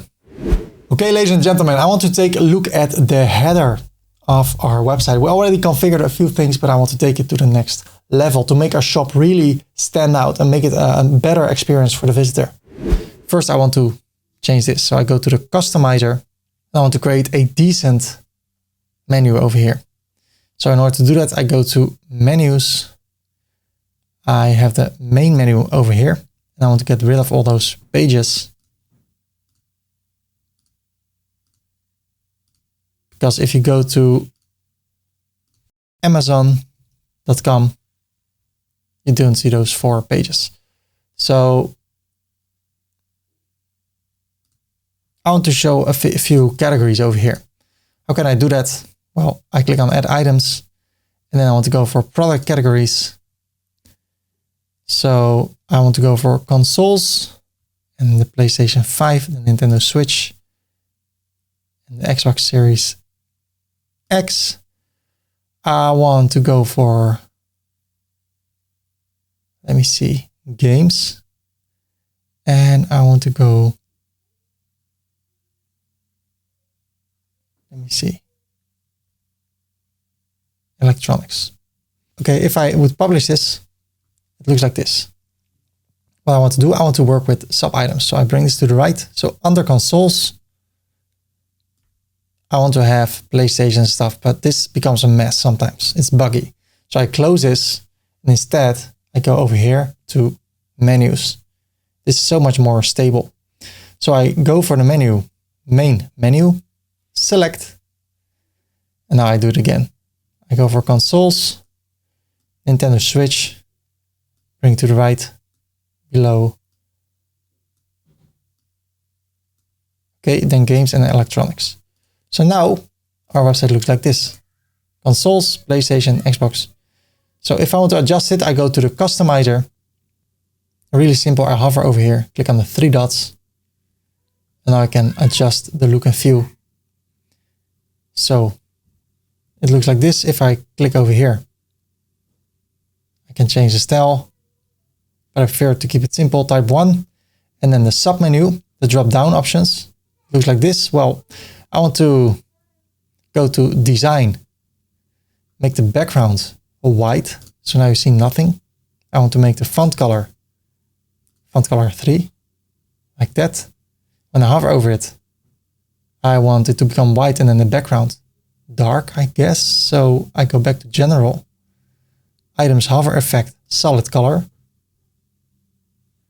And then at design, the background color should change to this one and the text to this one. Then you get this effect. Maybe.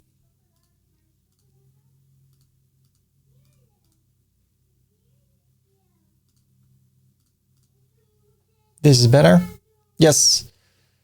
And I want this to be dark. So I go up again at design. The font color should be color 3. Okay, I can bring this to the center like this. You know what? Make it blue. Okay, so that's what you can do. There's more over here. I like this to be orange. So I go to design, icon color, the badge color, should be orange.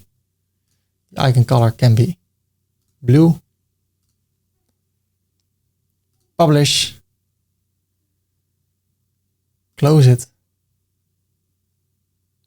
And what I prefer, I go to the customizer again.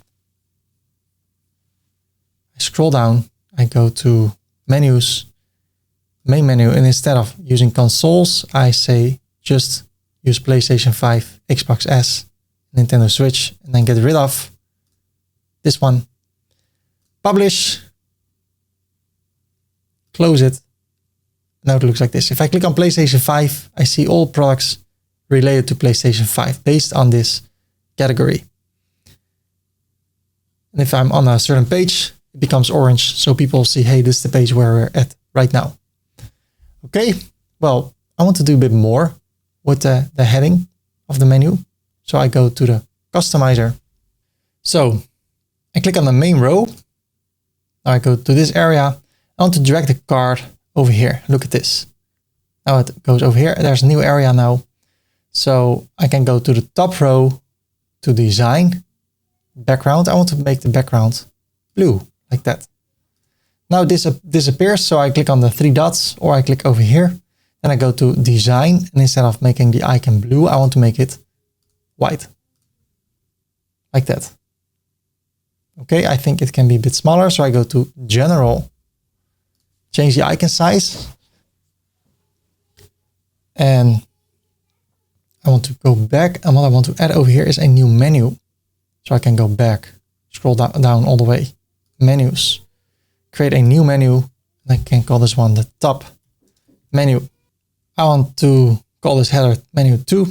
Next, I want to add items, create a few new pages, talk a bit about us. Oh, what about us? I want to create a blog.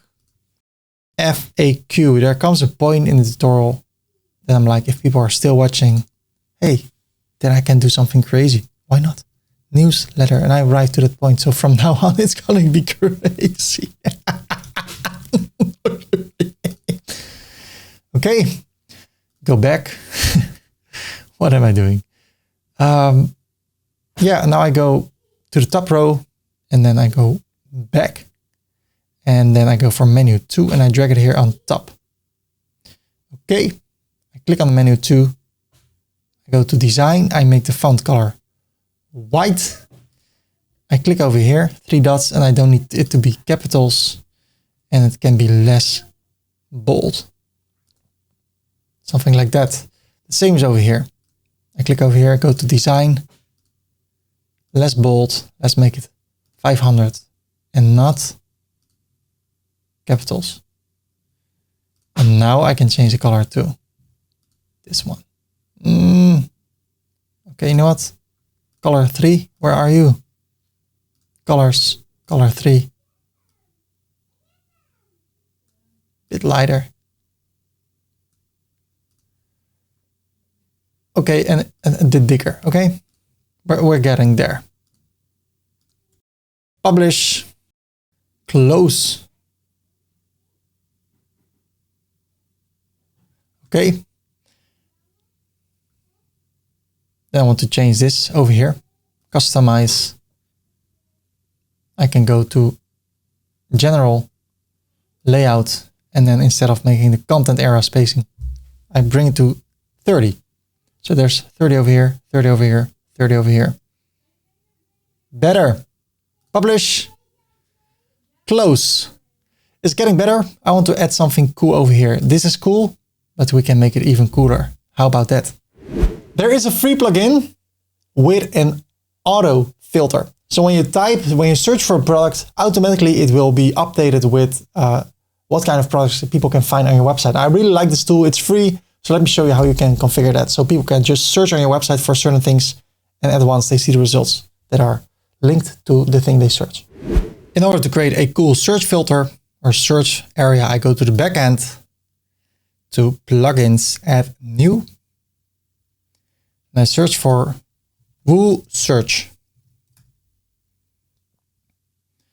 Advanced WooSearch. I click on install now and then I activate it. And when I do so, I can go to the settings page here, advanced WooSearch. I close this. What I can do now, I can use a shortcode, copy it, go to the website, go to the customizer. Then I go to the header. I get rid of the search icon like that. And I want to drag HTML over here. Click on the HTML, go to the text tab, and then I paste the HTML. If I click on publish and I close it, look at this. A beautiful form will be placed over here. That's it. Thank you for watching this tutorial. Now, of course, we need to, what do we need to do? We need to click on a button which will index all the products we have so it knows what to search for. So I click on the plugin settings page. Then I need to re-index it like this. And now, look at this. How cool. If I search for Elementor, I see it at once. If I search for play, I can scroll down, I can click over here, and I go to the product. How cool is that? I think this is amazing, but we can configure it even further. So I click on the backend in a new tab. Then I go to advanced Woo search. Let me walk you through a few options. So I want to search in the title, content, SKU. So that means that even if I have a product, a hoodie, I click over here and I have an SKU here at inventory. If I search for this, it will appear. If I will turn this off, I save the changes and I refresh the page and I search for this, nothing will appear. So let's turn this on. Do we want to search by category, tag, and ID? No, thank you. Also not by short description. For me, title, content, and SKU, that's enough for me. Archive pages. Search for taxonomies and display their archive pages in the search results. No, thank you. I don't want to search for an archive page when I search for a product. So misspelling fix, yes. Use Google Analytics, no thank you. Enable the search results page, yes. Save. Then there's performance. IX timeout. The maximum number of words allowed for the search. How about 30?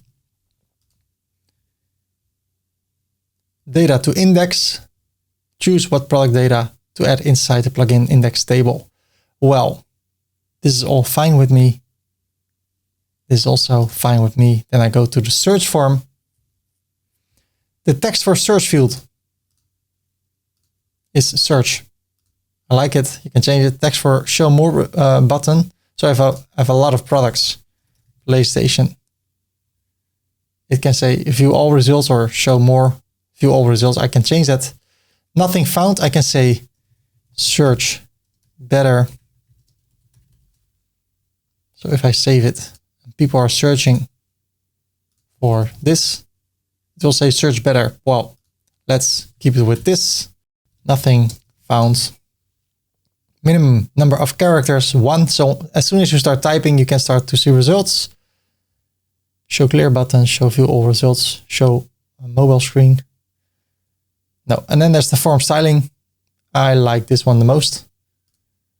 So, and then the search results, yeah. Okay, the only thing I don't like yet is if I search for PlayStation, you see a lot of information over here. Look at this, so much text. So what I do not want to show in the search results is the description. I don't want to show out of stock. I don't want to show the sales batch, product SKU, no. Okay, so now, I think now it's perfect. Play. Look at this. Only the title and the price and the image. I think this is amazing. If I click on view all results, it's displayed like this. I'm happy. So that's what you can create with this beautiful Woo search filter. I think our website looks great, but how does it look on a mobile? Let's optimize our header for all devices. I think the website looks amazing, but how does it look on other devices? Well, let's find out. Let's focus on the header. If I click on the customizer and I go for the tablet view, it looks like this. Well, I think that can be better. So I go to the header and we have another area like this. So what I can do again, I can add the card on the top and then automatically it has the blue background. I can have something over here. So I could have a call to action. Click here and I could say, subscribe to the newsletter. When people click on it, they can go to a URL where they can sign up for the newsletter. So how about this? If I click on the trigger, it can be more blue. I click on it, this appears. Well, if we want to change this, we go to the off canvas area, design. I want to change the background to white. And then I want to go to the mobile menu, design, font color, choose the third color. And then I choose the main menu and change this. This looks ridiculous, ridiculous.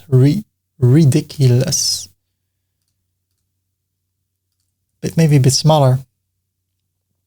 Okay, then I can go back to general. I can, if there's a submenu, I can change the toggle.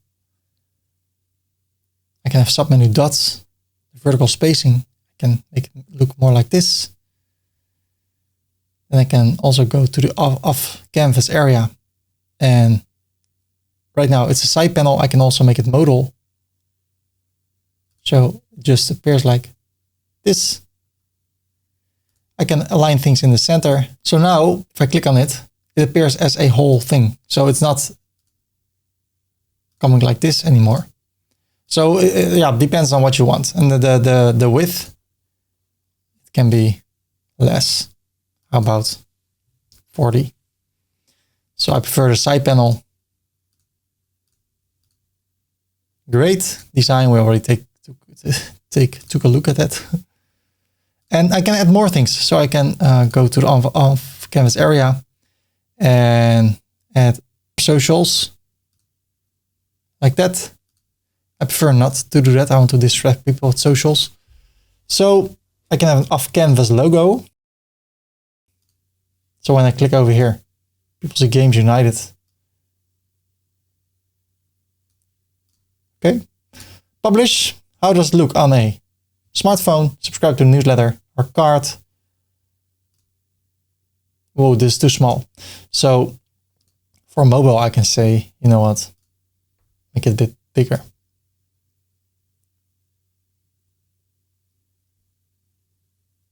.90. Publish. So now it looks great on all devices. This is how our products look.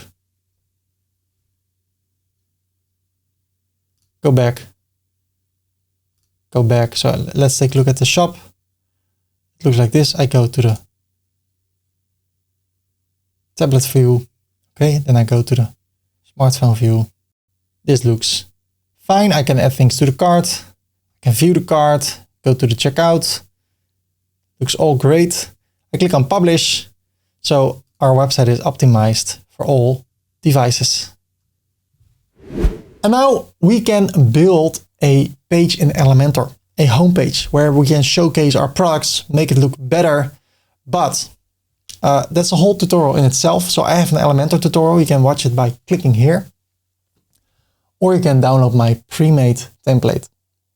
So it will save you a lot of time. You can adjust the images and then you have a beautiful homepage for your web shop. Let me show you how to create that. Right now our homepage displays an overview of all our products. But I want to create a custom page. If I go to Amazon.com, this is custom made. I can do something like that using Elementor. So if you go to YouTube, I have a complete tutorial on how to work with Elementor. If you search for WordPress tutorial, I hope mine comes up first. This one on how to create a website using Elementor. But I also created a page for you, so you don't have to create one yourself. You can just adjust it. In order to get that, we go to ferdy.com/Elementor, hit enter, and you can download the page builder. There's a premium version, but there's also a free version, but they seem to hide it on the website. So I don't know exactly where it is. What we also can do, we can go to the website, to the backend, to plugins, add new. And then over here, I search for Elementor.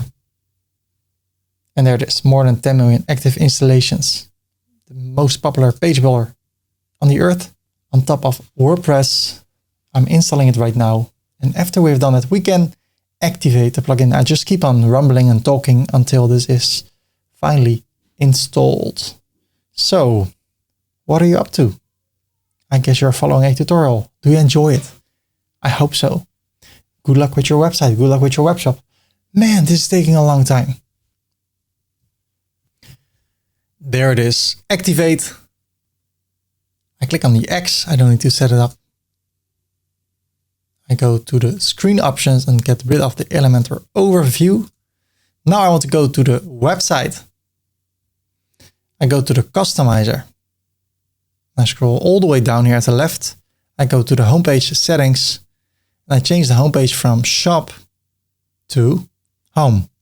Unless I haven't created a homepage yet. So I go back, I go to the menus, to the main menu, add items.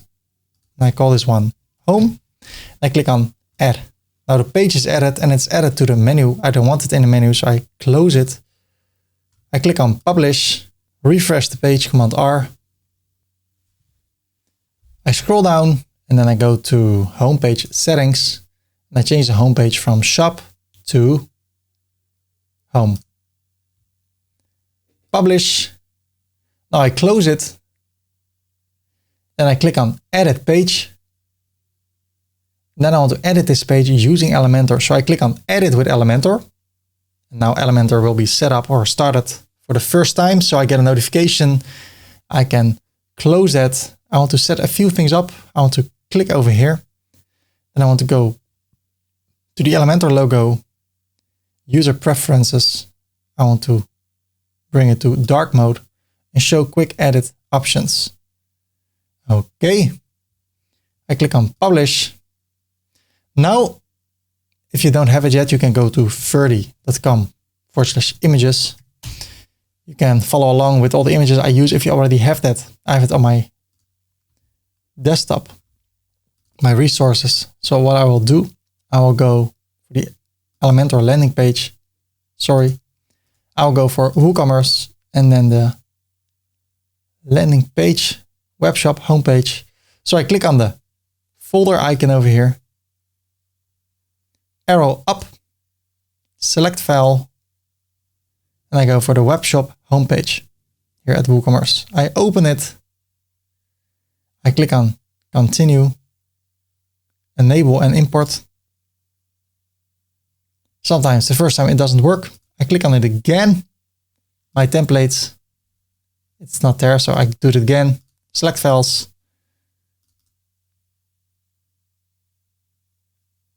Insert, apply, and there it is. Awesome. What I will do now, I go to the settings over here, scroll down here at the left, and then add page layout. I say Elementor full width, so the title will be gone. Great. Publish. And now I can adjust this information. I can get rid of this. So I can change this over here, order the Nintendo Switch, whatever you are selling. I can get rid of this. Order now. I can change the link to the Nintendo Switch. So I search for Nintendo Switch.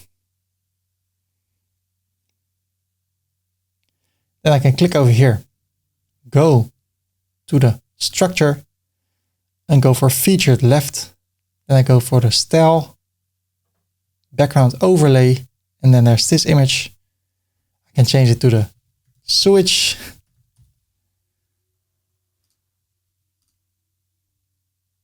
Of course, I can adjust the position. Let me see if I can bring it to the bottom right. Change the width. Something like that. So that's how you can adjust things. Also here, just change the text, change the image. So change the image over here. And that's how you can adjust things in your website. If you don't want it, Command Z or Control Z, everything will go back.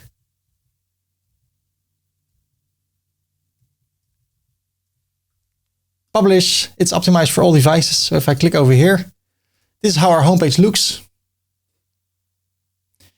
If you want to go to the whole shop, you can click over here. Then you see all the products again. So it's up to you what you want to use. Now it's time to create a footer in our website. Really important to have a footer. Then you can place those legal pages and a few other important things. So let me show you how you can do that. In order to adjust or add the footer, we go to the customizer. And then over here, I can go to the footer. I scroll down and you see all those areas again. So here we have this area, copyright. I want to click on edit. I go to design. I want to give it a different background, the blue one. Now I want to go to the copyright element, the text over here. I go to design. I change the font color to white. Also the link color to white.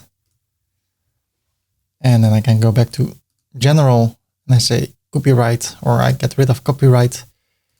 I create a pipe space and I say gamesunited.com. That can be a link.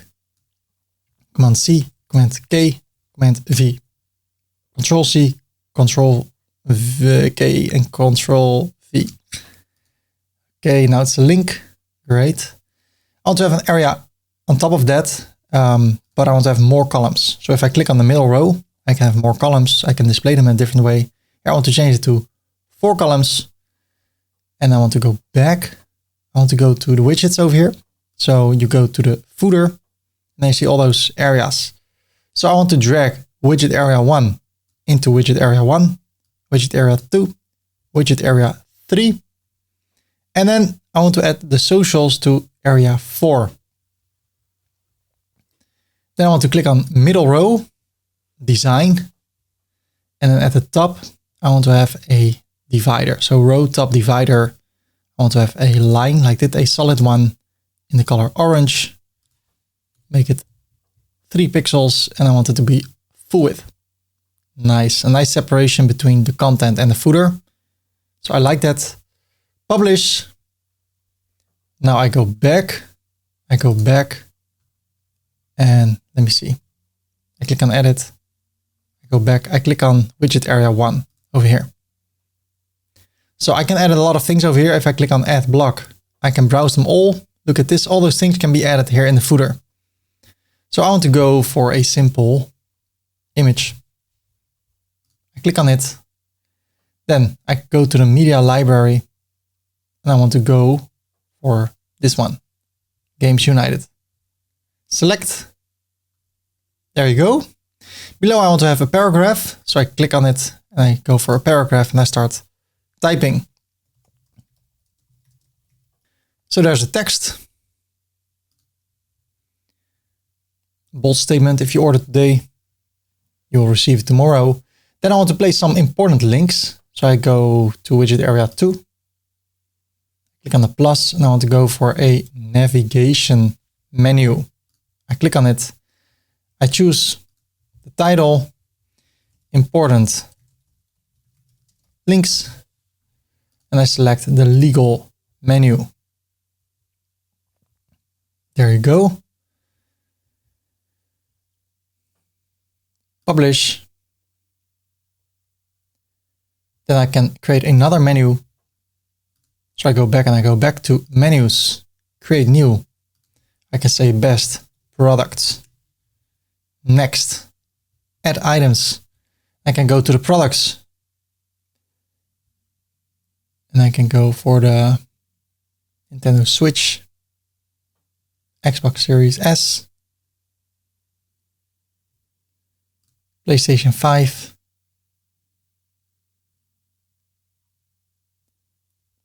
PlayStation 5 headset. And what I can do, if I click on it, I can change the navigation label. Well, let me first publish it. Then I go back and I go back. I go to widgets. Oh, you don't see them over here. Sorry. Click on edit. Widget area 3. Click on the plus again, navigation label. And this time I select best products. Best or popular products. So there I go. And if this is too long, what I can do, I can go back to the menus, to best products. And then over here, I click on the arrow and I just say PlayStation 5. Like that. Publish. I can add more products by clicking on the add. I go to products. Let me see.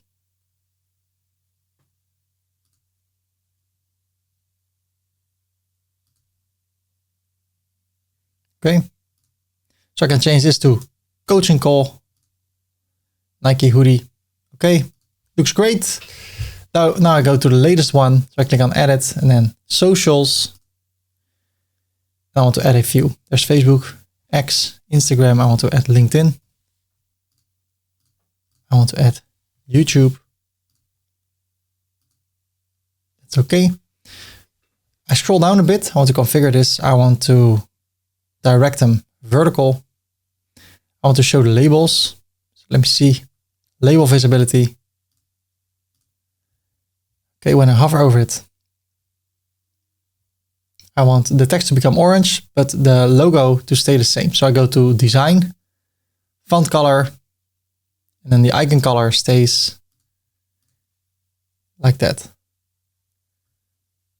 Okay. Publish. Close it. So this is our footer.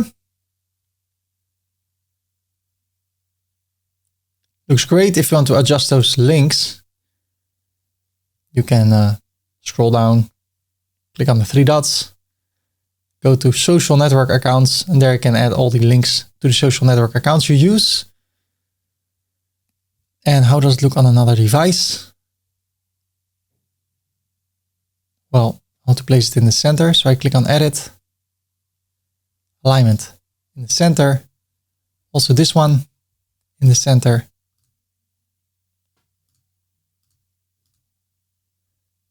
This one. And the latest one, 3 dots in the center. So the same goes for mobile. Perfect. So it looks great on all devices. That's how you can create a footer in your website.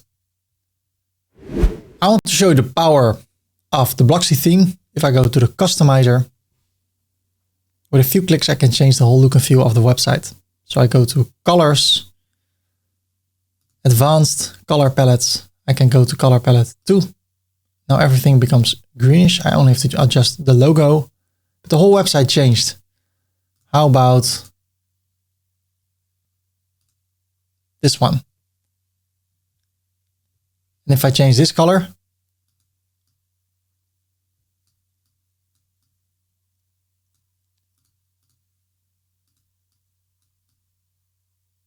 look how easy that is. If you want to have the other way around.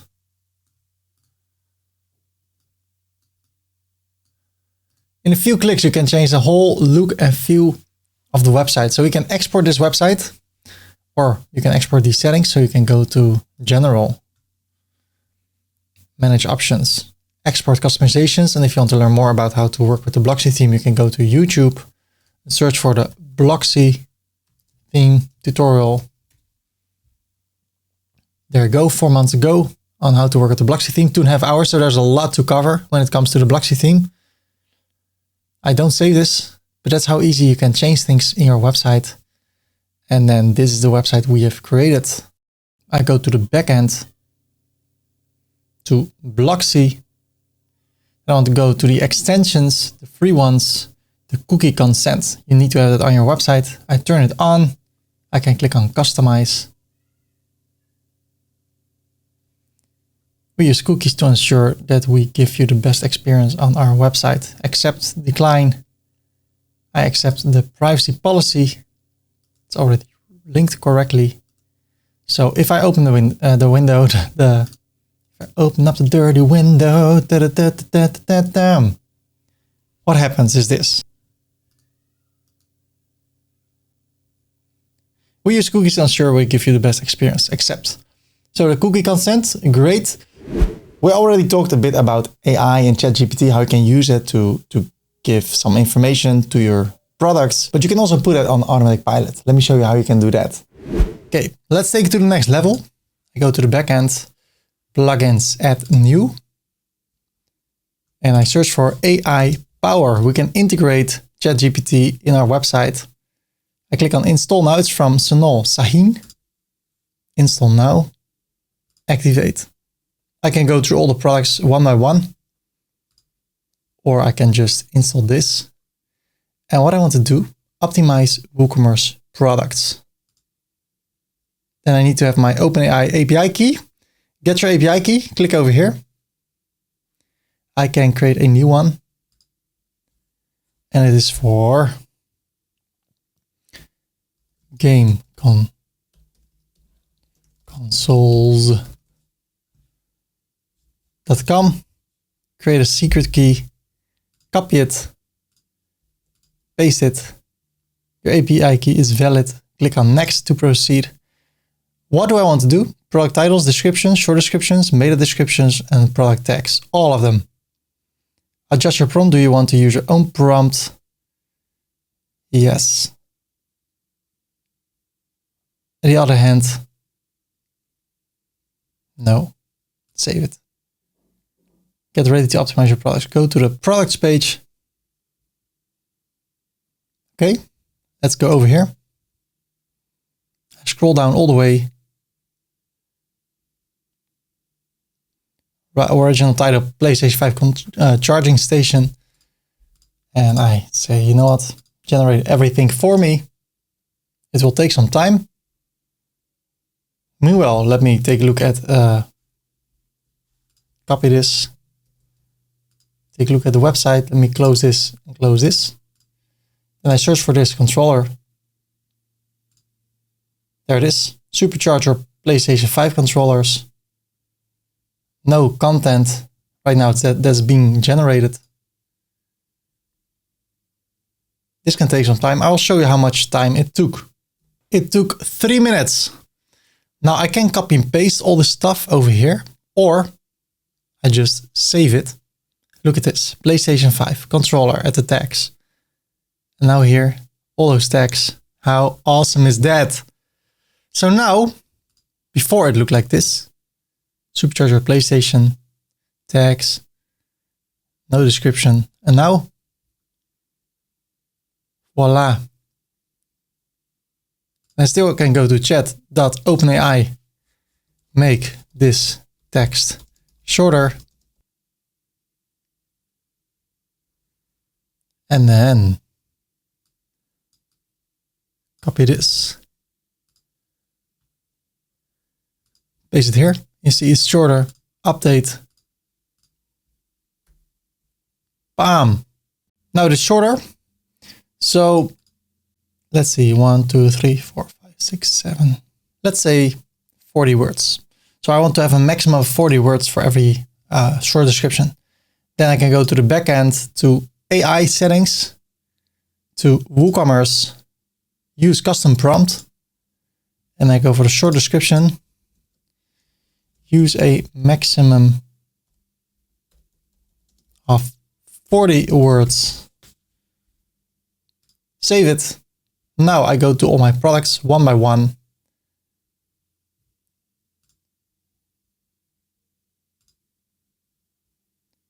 I scroll down. And I click on generate. And now it will create a short description with a maximum of 40 words. And it took less than 20 seconds. Save it. View the product. And there it is. 1, 2, 3, 4, 36 words. How amazing is this? There you go. So it's a matter of doing this for all products. So what I prefer, go to the products, hold command, click, click, click, click, click, click, click, click, click. And I like to always go all in with this. So I want to open all the products I have. Control tab, select everything, generate. 20 seconds or 16 seconds. Save it, control tab, next.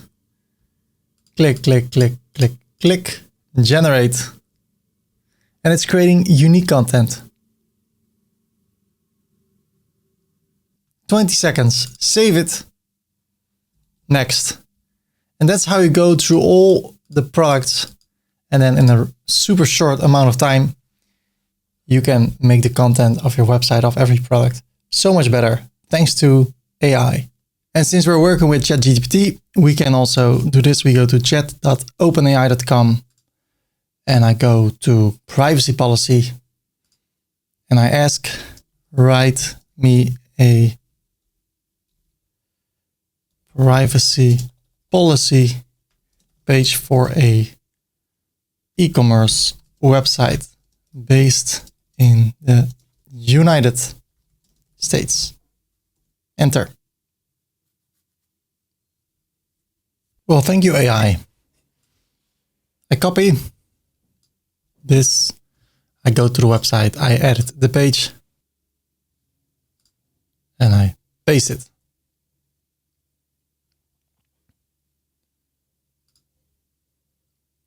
And I say game consoles.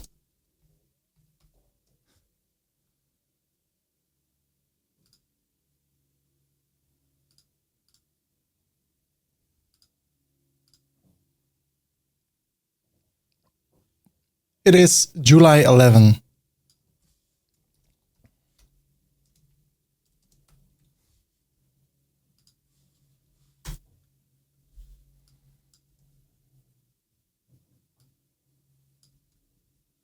Update. Okay. Next. Terms and conditions.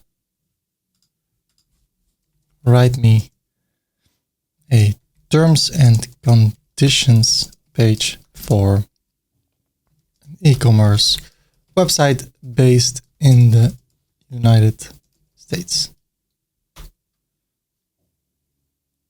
And that's how we roll. So it will be generated over here. And then I can do the same thing with all those pages.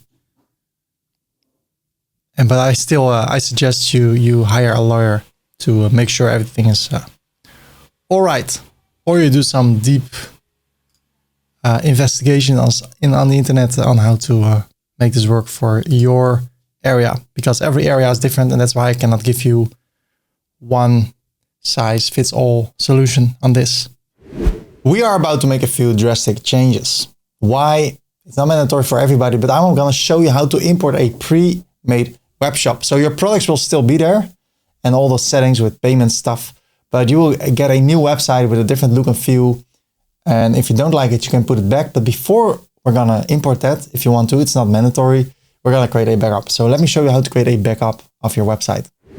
In order to make a backup of your website, we can go to the backend and we go to plugins, add new. And I search for all in one WP migration. I did not come up with this name for this plugin, but it's a really good plugin. Installed more than 5 million times, and it's really straightforward. Just click on install now, then activate it, and then go to all-in-one WP migration, export. As you see, I use it all the time, already 5 backups. Export to file, then it starts preparing. 265 megabytes. I click on download, or I click on this, download gameconsole.com. And there it goes. The second option is plugins, add new. And then go for WP Vivid. Install now. Activate. Okay, then I click on backup now. Then starts preparing. Now I scroll down. There it is from today. I click on download. Download. It's a lot smaller than the one from all-in-one WP migration. There goes the second backup. And then we have hosting itself. I log in. I go to websites, game consoles, manage. And then over here, files, I go for backups. And I can generate a new backup. I select it. Proceed. And now it is creating a new backup. So I have 3 backups. Really simple. If I want to import those, for instance, with all-in-one WP migration, I go to the website, import. I can drag this one over here and then it will import. And I have my website restored. So let's install a starter template. And now I will show you how to import a pre-made website. And if you don't like it, I will show you how to restore your backup. Let's do it. Right now we have this website. I think it looks amazing. If you prefer, you can also have the shop page as your landing page. And then there's another option, a starter template. It will override all these settings over here. So if you don't want that, maybe not use this option. But what we can do, we can go to the customizer to get the best of both worlds. Then I go to General, Manage Options, and Export Customizations. All the settings, export. Okay, there it goes. Close it. Close this. It will maintain all the products we have, so that's a good thing. So let's go to the website, to the backend, to Blocksy, starter sites. Now we can install one of those starter sites. The ones you see are all free. So if you see one you like, you can import that one, or you can take a look at the preview and see how it looks. Well, I found one, multiple, but I see there's one that's selling phones and stuff. Gadgets. So I click on preview. And then our website will look like this. How cool is this? And it also has other products about us or other pages. And then we can adjust the information, adjust the content, the video, the testimonials. This is all fully created for us. It even has blog posts. Look how beautiful it looks. Still using free tools. I love it. So what I can do, I can click on import. I don't install a child theme. I click on next. I use Elementor as the page builder. I click on next. Next. And you know what? I don't need the contact form. Next. Install. And now our new website will be installed. And that's why we created backup. If we somehow mess things up, then we can restore our backups. And if one backup somehow in a small percentage case does not work, then we have two other backups. So I always like backups when I adjust or make big changes. But I assume everything will be all right. And then later on, if we see how it looks, I can still import the settings we already configured in the Blocksy theme customizer. And I'll show you step by step, of course, how to do that. It is finished. It's imported successfully. I click on view the site. And now it looks like this. One of the products featured. Of course, we need to relink this. And we still have all the products, which is a good thing. Here's a featured product. Blog posts. So it's a matter of changing content now. But that's also what you can do. So let's customize it really quick. I go to the customizer. Or I can customize this. Let me show you really quick how. I can go to the menu and then I can select our main menu. There it is. Publish. Close. Then I can go to Elementor. I can adjust the information. Click over here. So I go over here to the style. Then I can change this to something else.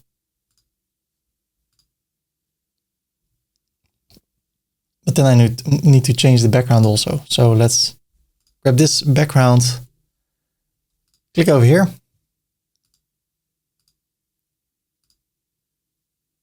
Go to the background color, paste it, and then hover. Nothing. So it stays like that. You can also change the text when we hover over it. Here we can adjust things. We can change the amount of columns. So let's say 4. And then 8 products to show.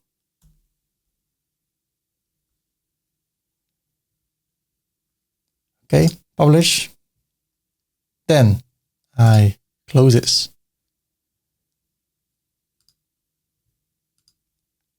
And then I can go to the customizer, and what I can say is, hey, import the settings I had.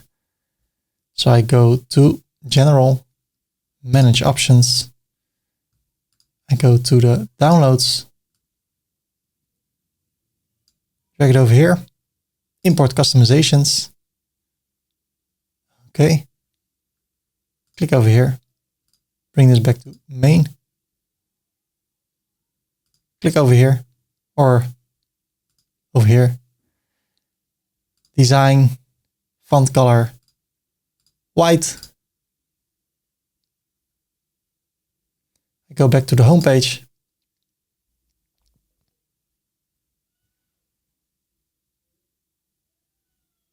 Now it uses the colors of my website. Publish, close. Let's go back to the customizer because it's not grabbing my menu. Main menu. So let's take a look at the main menu. It's probably added. So what I can do, I can go to the menus, main menu. Yeah. Okay. Get rid of this. This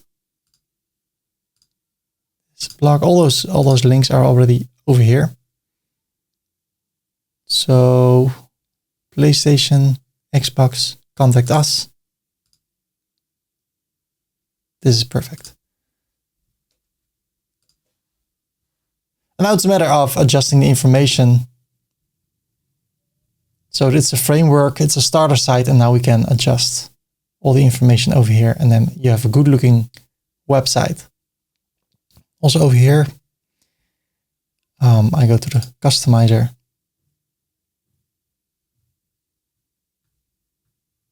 Over here, edit. I can get rid of all the upper widgets. Perfect.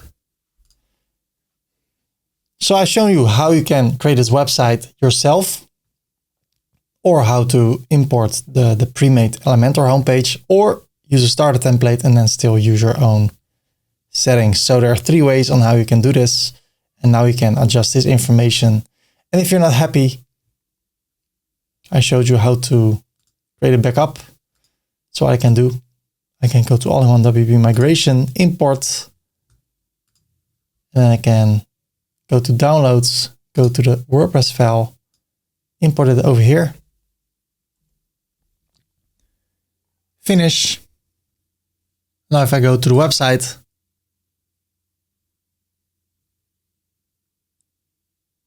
I go to the customizer,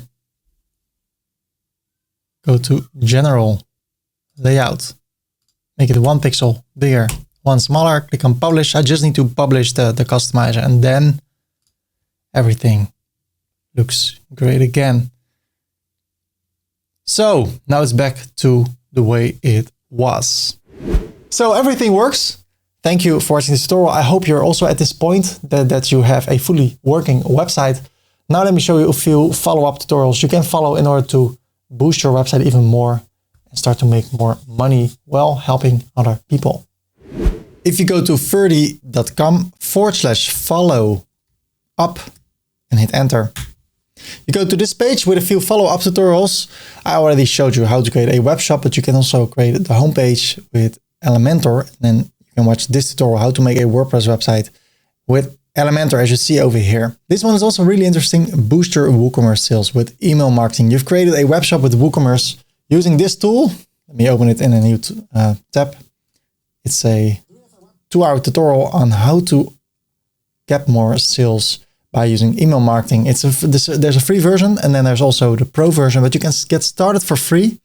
And I think when you start to make money with it, then you can upgrade to the pro version. Maybe somehow, someday you want to sell your own course, you can do that by watching this tutorial. Then over here, I show you 11 ways on how to make money with your website.